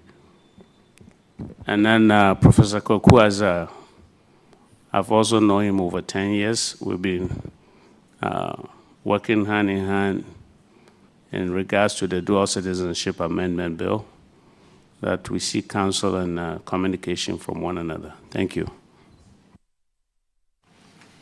Honorable nominee, in every question I will ask, I would, as much as possible, be very specific. In order not for us to spend long hours, try and be specific, and bring clarity through brevity. I think that will help. Now, when this committee inquired from them through lawful authority, these two referees of yours had stated from Professor Azar, this is what he says. Professor Kweku Asare, subject character referee, is a 65-year-old and accounting professor who is lecturing at the University of Florida, USA. He confirmed he has known subject since 2020 and described him as calm, dedicated, and ambitious. Mr. Tachuchi Kata, subject second character referee, is a 74-year-old and a senior lawyer at Fuga and Company, Ridge, Accra.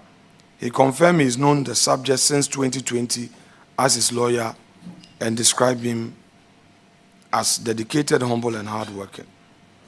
So I just want you to briefly clarify from what they are saying and what you've just said. Thank you, Chair. I think responses from the referees. Do you think they were responded in context? Do you think they were responded in context? I suggest so. Very well. Let's make progress then. How old are you? 72. Do you have with you, not necessarily here, a birth set to confirm that details? You mean original birth certificate, Mr. Chair? A birth set? No, I don't have a birth set. I have a passport. Passport is issued based on some original document or primary documents. The passport itself is a secondary document in my view. How did you acquire your passport? What details did you provide in terms of documentary proof of your age? I do have the document, but I was responding to the readiness of it. But if I have to provide it, yes, I'll be able to provide it. So you have a birth set? Yes, I do. Oh, very well. Now, you lived abroad and came to Ghana and went back home to serve your people. May I know from you, what was the inspiration? Thank you again. I think I sort of hinted that reason or the cause of it, but for the sake of minority leaders' question, what inspired me most, I would say, and I think this question was asked of me sometime in 2023, was my mom, and also late Professor Mill. My mom is also late. They both had influenced my thoughts that it's always best to come and give your support to your home country, your community. Mind you, my mom was a queen mother in her community prior to her passing. And so when she last visited me in Canada, just before she was leaving to come home, this was back in May 2008. She had a private conversation with me and said, you should come home and help. Because the people are going through a lot of challenges. Life is not easy. Professor Mills, on the other hand, was visiting Canada all the same. Oh, life was not easy. Yes. Never mind. For the people in the community. Your community, very Yes. well. So share with us, then and now, having come in, share with us some specific impacts you've made. We would look at 3. 1, social services, specifically. What specific impacts have you made in terms of social services? Thank you again, Mr. Chair. I taken office in 2021 with a limited time I had to engage with my communities. I would say under my leadership, we had a huge deficit of electricity, lighting, not electricity supply itself, but the community was almost 80% dark. And I know what that means to residents. I embarked on a massive street lighting, which I had brought, and some, of course, I did get from Parliament. Almost 2,500 street lights went throughout the city. You mean from the government? Not all from the government. You said from Parliament? I said some came from Parliament or the government, yes. I mean, what is given to MPs exactly is from the government. The ministry writes to us that they've made these available. Correct. So I just wanted you to clarify that. Okay. So periodically we get some street light supplies from the government through the ministry. So I had 2 distributions of such kind, 200 apiece at a time, which was about 400. But the bulk of it, about 2,000, I brought it in myself. That's when I started the electrification. That's fine. Yeah. I think, don't let's belabor. Infrastructure. Let's go to infrastructure. Infrastructure, I have rehabilitated at least not less than about 6 schools. I've built about 2 schools. You also have to understand that I was doing all this under very much duress. Don't worry. Challenges. Yes. And it wasn't easy for me, but I tried the best I can. So the renovations. Excuse me. The renovations. Renovations. The renovations of 6. Don't worry. Yes. The 6 schools you renovated. Did you have to rely on your common fund to do the renovation, or you had to take your hand into your pocket to do that? It's halfway, because the common funds was not sufficient. Certainly. I had to chip in, yes. That's fine. What about the 2 schools you built? Was it also common fund and your personal earnings? The 2 schools are lobby support from family and friends to put up those 2 schools. Was it solely family and friends, or that one to common fund was supported the building of the schools? Some of the materials, yes, got some support. Which communities are these 2 schools? There's one school in a community called Zambori, and then there's another school called Abutaria. So these are completely new, correct? They are new, yes. Now, in terms of individual empowerment to individuals, particularly women, have you something to share? Thank you. Yes, I engage in vocational training for women. How many have benefited so far in terms of sewing machines or hair dryers? Over 200. How about the male youth? The male youth, I engage some of them into basic skills like helping them with their driver's license, because a lot of them were illegally driving or even using them. Yeah. Very well. Now, I went to your community. Something struck me, and I've shared this with you privately. Yes. But I also think that it is good for democracy to say it publicly. Okay. When we went there, and forgive me anyway, don't be too offended, I was there to campaign for my candidate, or our candidate. Obviously, there was competition. And the various communities we visited, it wasn't about you. They say, DC Quayson, DC Quayson, DC Quayson.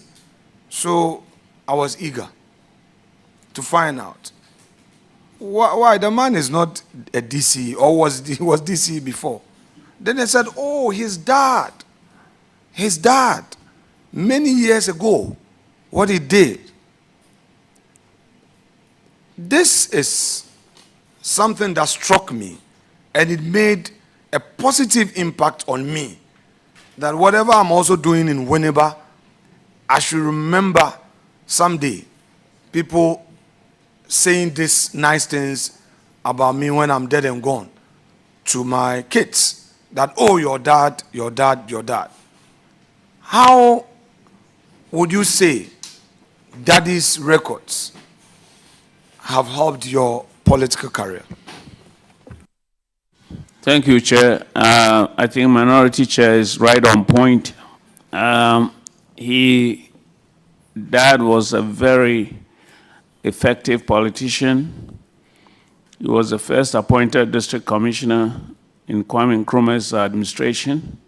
At the time, Asin was just one district. And Asin South, North, and Central, as we see today, was one district. So all the initial developments in that area was under his watch and his hands.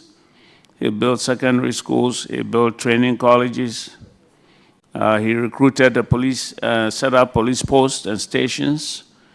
So, you know, I think majority... Was it during his time that we had the Fosu Immigration College situated in Fosu? No, the Immigration College was not... He was part of it. At the time, he was a civilian, but he was appointed a board member and a district assembly. But so I would say he was also part influence. Okay, now you are in government. Fosu has an immigration training school. You are in government. Correct. Deputy Foreign Minister. You know a lot of your youth want to wear uniform. Totally. Do you hope to leverage all these contributions by Daddy and the community elders to get your people their fair share when it comes to recruitment? Do you hope to leverage on that? Thank you, Mr. Chair. Absolutely. Not even just immigration alone. I want to leverage on a lot of the forces, because that will give this youth a secure future, whether it's police, immigration, fire service, prisons. But most importantly, as you said, this has never really happened, because even though the school is in that community, it looks as though they are always shortchanged. So the youth of Asin North should be expectant? I can guarantee that. Thank Very you. well. You are 74 or 2? 2. Should they expect you to continue for a third term? Minority Leader. Yes, Uncle. I'll be lobbying that through you if possible, and I'm sure that Sin North people are very eager and anxious for my leadership. Chair, this is your committee. You can have your liberty, and I'll come back after. Nominee, I expect you to continue. Your first term was actually more or less denied. Truncated. Thank you, sir. You know, Uncle doesn't throw low blows, but if he decides to throw one too, he throws it well. Very well. So, with this early announcement,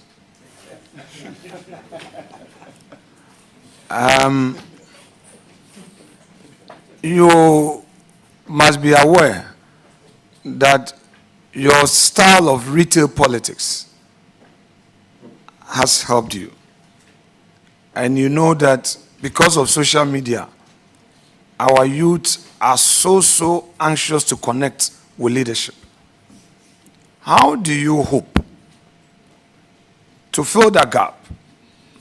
Foreign minister, deputy foreign minister, a lot of travel.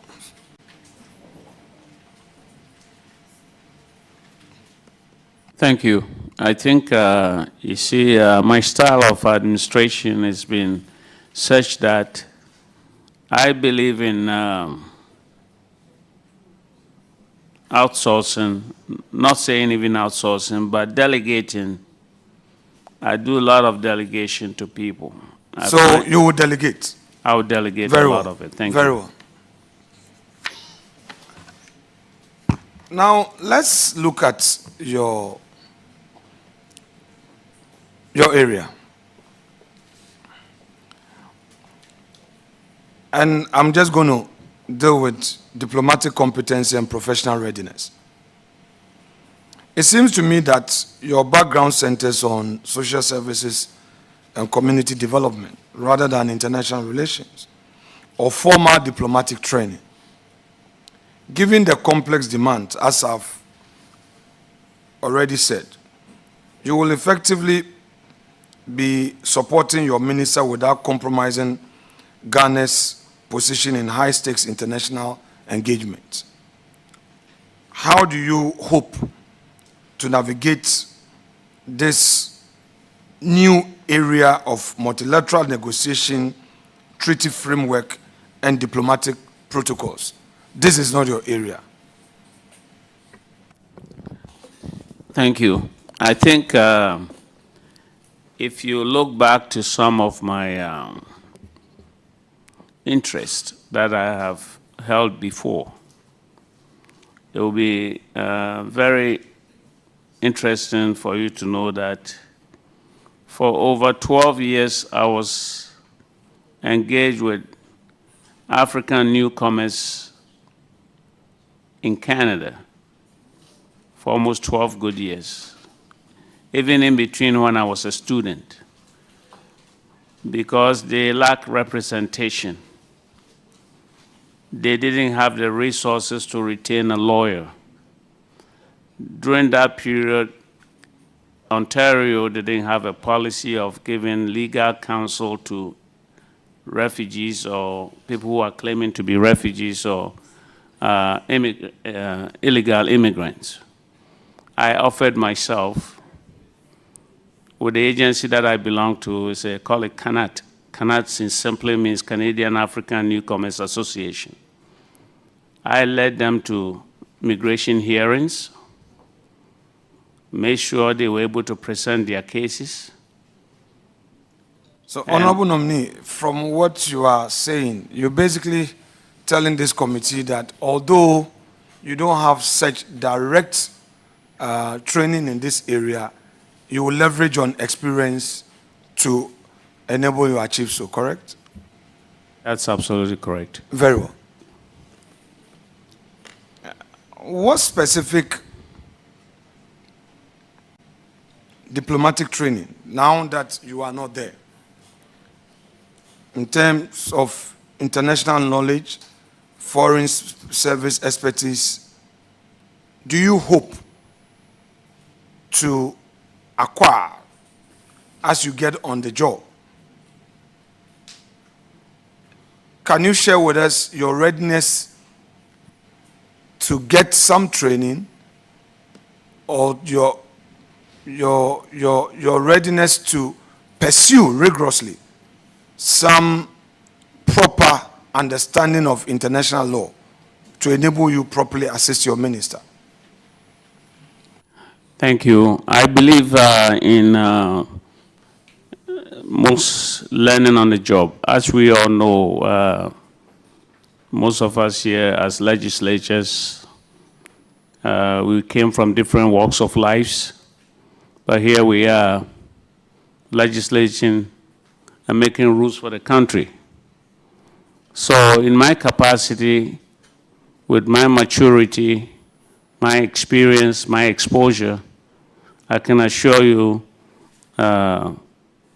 Honorable Leader, that I will be able to meet the task.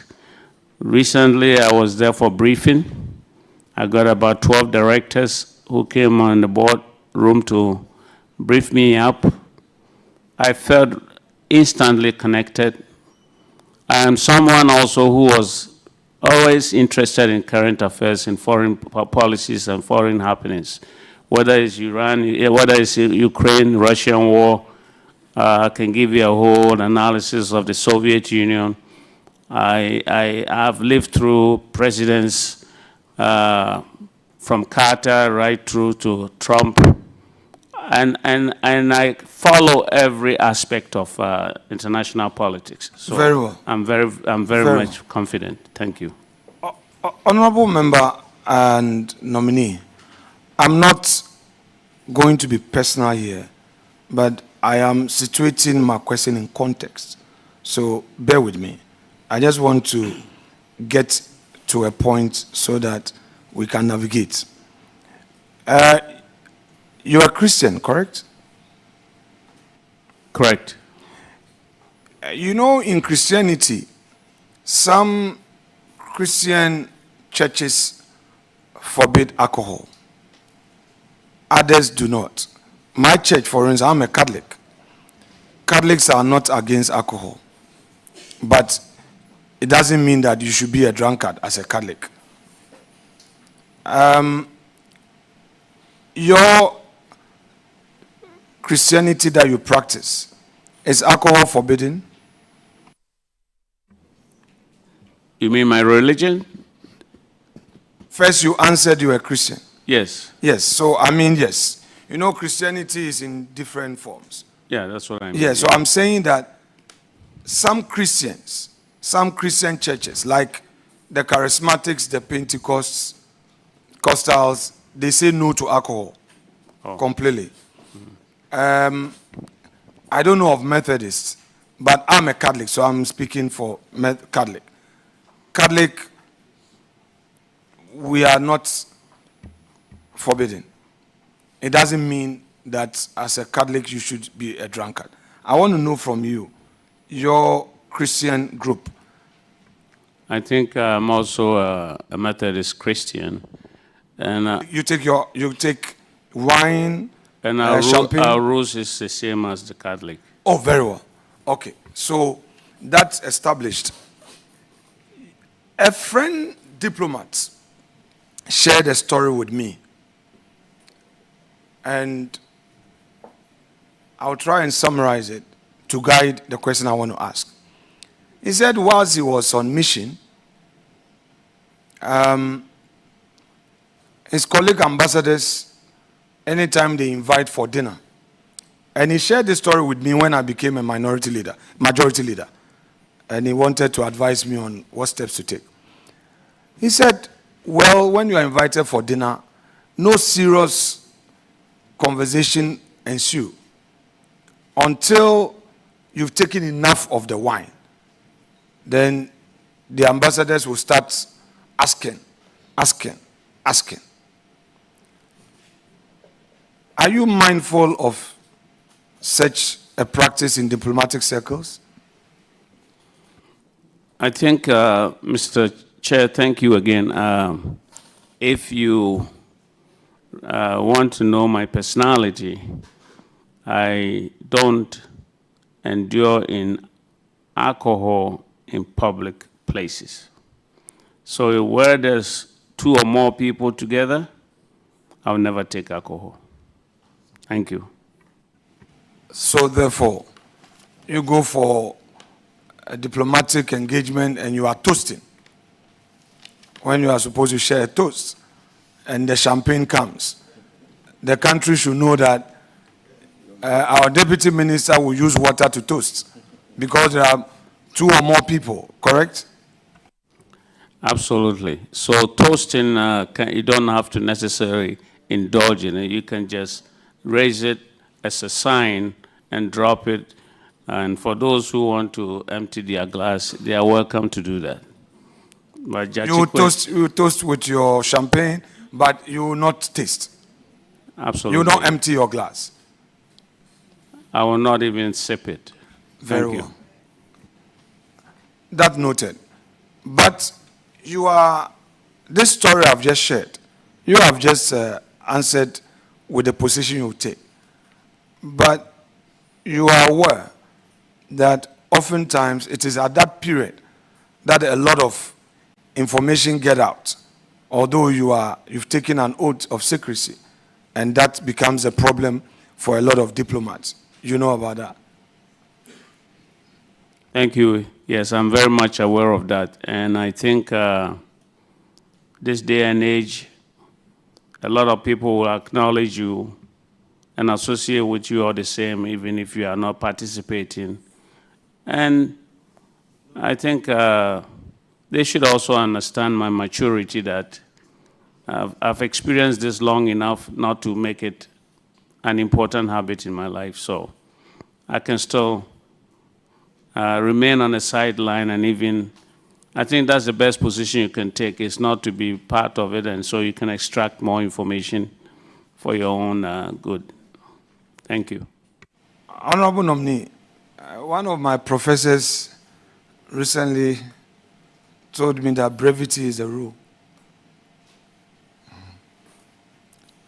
So, just to guide you, this is the second time I'm saying this. Well, while you may be thinking about this issue of legal experience and international law application, you know, with all your experience you went through, I would want to ask you some few questions for you to share some views on it. You see, you may be having legal challenges regarding citizenship and electoral eligibility, which concluded with your acquittal and discharge. This experience provided you with first-hand exposure to complex international law principles and citizenship issues.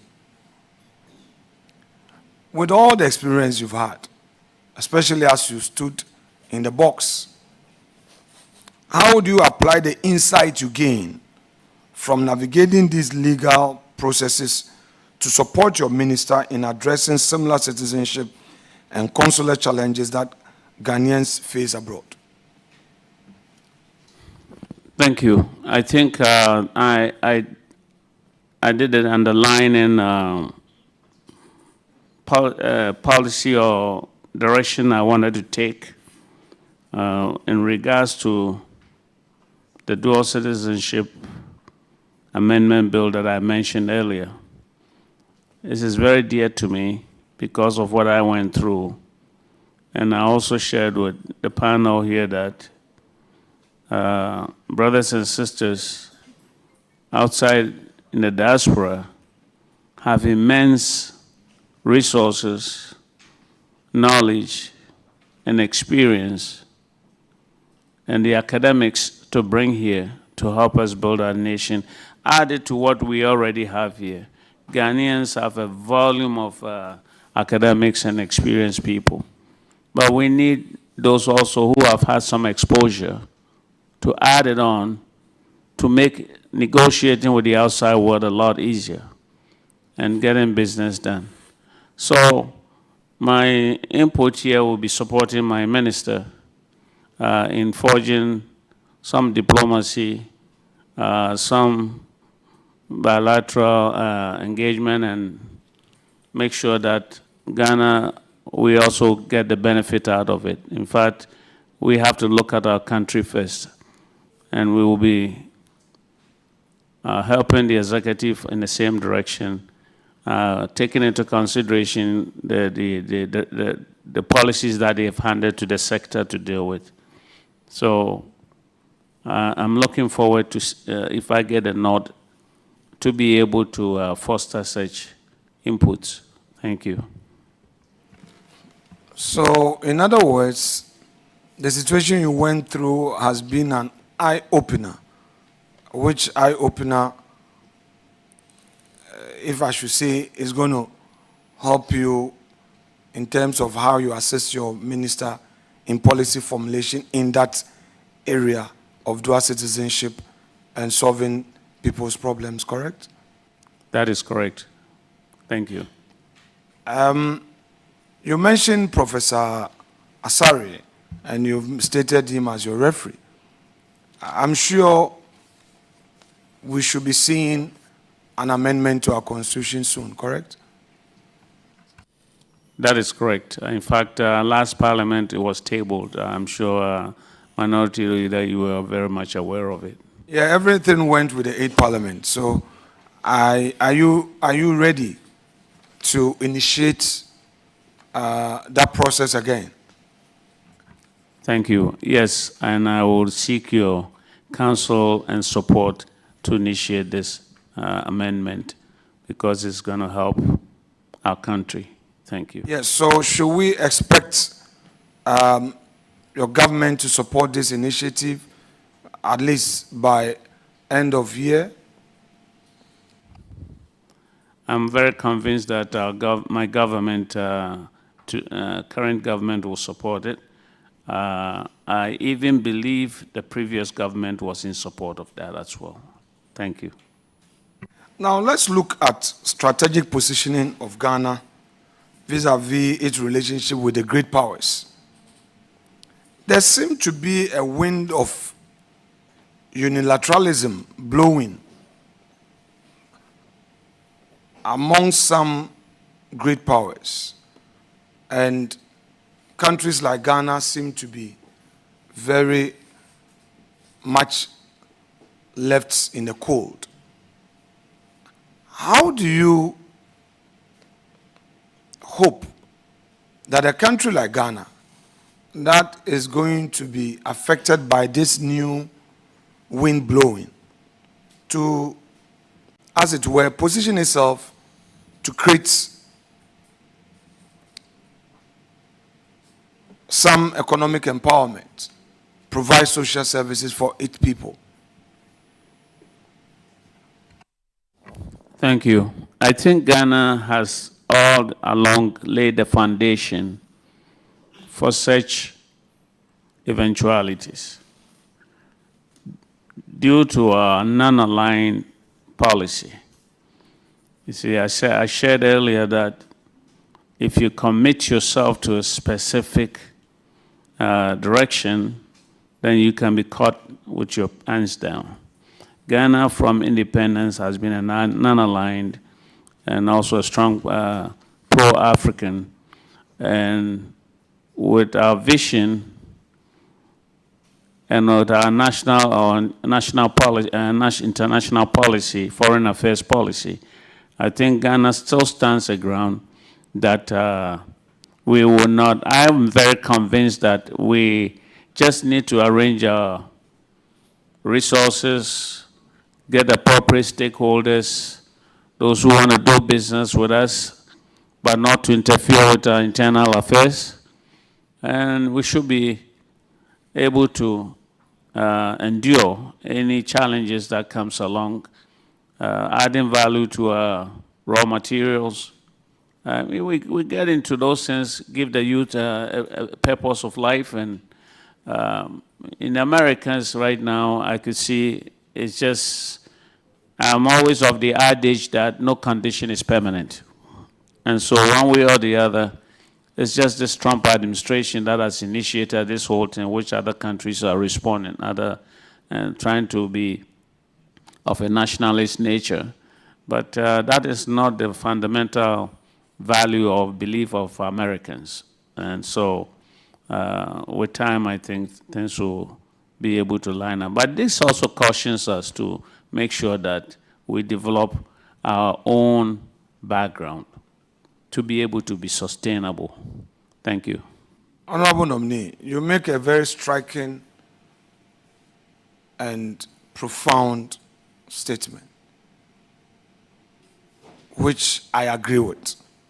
Now, what are the systemic weaknesses that you find your few years in Ghana, you are saying we have to build the structures, we have to do this, we have to do that. We have to empower the youth. We have to be independent. What are the weaknesses that you find? Thank you. To be honest with you, Mr. Chair, the weaknesses I find is, unfortunately, our partisan attitude. We should find a better way to build this country together. We should not go after one another's party just for the sake of being a member of a party. This is something that I found it very strange when I, as you mentioned, my few years here. And if, I think it's almost as though if we have to find a way to reset our own minds. We've talked about resetting the country, but let's reset our minds, because the person doing the resetting, of course, is generating from your own senses, right? So if you are always doing things thinking that I'm going to discredit this government because I'm not part of the party, it's affecting everybody. So, and we need to also develop some national agenda, something that we could work towards. If it's a 40 years, a 50 years, let's set up a national agenda so that I've seen in my own community, constituent when I came, they was able to identify about 5 projects that were abandoned. Projects that have reached almost 60% completion, 40% completion. Resources went in. But for the sake of change of administration, they rather will go build a new one. But at the end of the day, it goes to the same people. And this is one of my frustrations that I'm finding it very difficult to understand. But I know as time goes, we are a young democracy, so sometimes I say, well, maybe we are too hard on ourselves, but we have a lot around us to learn from. When those democracies were going on, they didn't have anywhere to look at for an example. Here we have it. So why are we not using that opportunity and throwing punches at each other? That's all my prayers, that one day, someday to come, Africans will realize that we are our own enemies. There's no external enemy. The enemy is within us. And we need to wake up. Because if I get rich and my neighbor is poor, what is the value? We live here, and everybody's house is walled. When I first came about 10 years ago, I wanted to build a house. I told my contractor, I don't need a wall. You know what he said to me? Then your house is where the thieves will be having a meeting. I said, why? I've never lived, even when I was growing up in our house in Cape Coast and Asenfosu, there was no fence walls. I live in Canada till 2020, there were no fence walls. I'm sure most of you have traveled there. Here, when you're building a house, the first thing you build is a wall. Because even the materials you put there, they're going to steal it. Why? Because you don't have, if you have a meaningful work to do, are you going to waste your time and go to somebody's house and lift a shovel or lift some electricity cables? No. But because at the end of the day, they have to survive. So please, let's I don't want to get much into that, Honorable Member. But the answer to your question is that I'll be able to assist in that direction. Thank you. Before I go on, you said the two of you around Honorable Ablakwa, I'm sure that will enhance your performance as a ministry at the Ministry of Foreign Affairs. The one question I want to ask you is that, and I picked that from a question leader asked you, that we have two types of diplomats. We have what is called a career diplomat, who is someone who's actually been trained as a diplomat. Some have gone to universities to study diplomacy and international relationship and all that. And we have political diplomats who are usually appointed by, president or government to go to a particular country or to be at the Ministry of Foreign Affairs to steer the affairs of that government's agenda in promoting trade, that is trade diplomacy, economic trade and all that. Would you agree that these two types of diplomats all have a role to play in the world of diplomacy? Thank you. I believe they both have the same responsibility, political or non-political. We represent in the country interest. So, yes, I agree.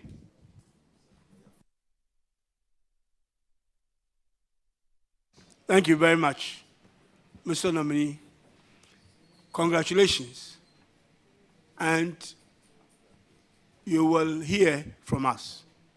You are discharged. But before you do so, I want to acknowledge friends and family who came here basically to support you.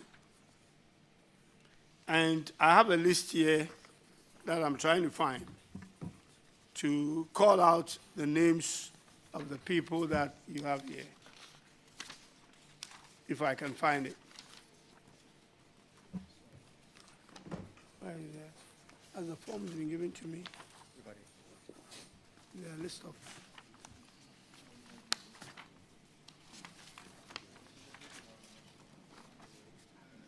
Hold on a second. We'll find it, and then we will get you out of here.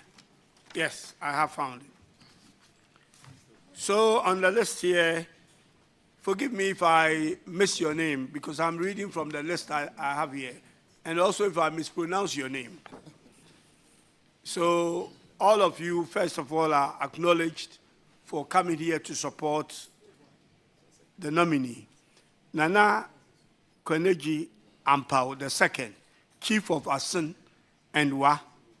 Nana Kobina Asari II, Sanahene of Asin Breku. Then Obahima Atiamwa, Queen Mother of Asin Breku. Obahima Kwanama I, Queen Mother of Asampe. Mr. Isa Muhammad, Zongo Kokos Coordinator, Asin North, and Very Reverend Bensford Kwesi Asa, Superintendent Minister, Methodist Church of Asin Breku. Reverend Nana Akusua Ampofowa is a sister. Mr. Ebon Houghton, cousin. Mr. Victor Osafo, high school mate, that's in Fansfield School. Nana Bru Butler, oh, Nana is here. High school mate, again in Fansfield Boys. I have Fansfield people in front of me and St. Augustine's on my side. Am I safe? And Dr. William Brownford. Dr. Musa, also a high school mate. Dr. Joseph Richardson, a childhood and family friend. Mr. Leo Enin Nkora, childhood family friend. Mrs. Mary Youngson, who is a mother-in-law. Honorable Dr. Kobina Donko, former Minister of Energy and our own former MP, Prue East. Professor Richard Esiedu, my own regional chairman of the Central Region. Comrade Alex Atta, NDC, a branch member in Canada, communication officer. And then we have the DCE here, Sylvester Amachi, Asen North. Chairman Felix Benifo, Constituency Chairman, Asen North. And the last but not the least, Mr. Edward Quayson, Organizer, Asen North. Thank you very much for coming to support the nominee. You are now officially discharged. Thank you very much.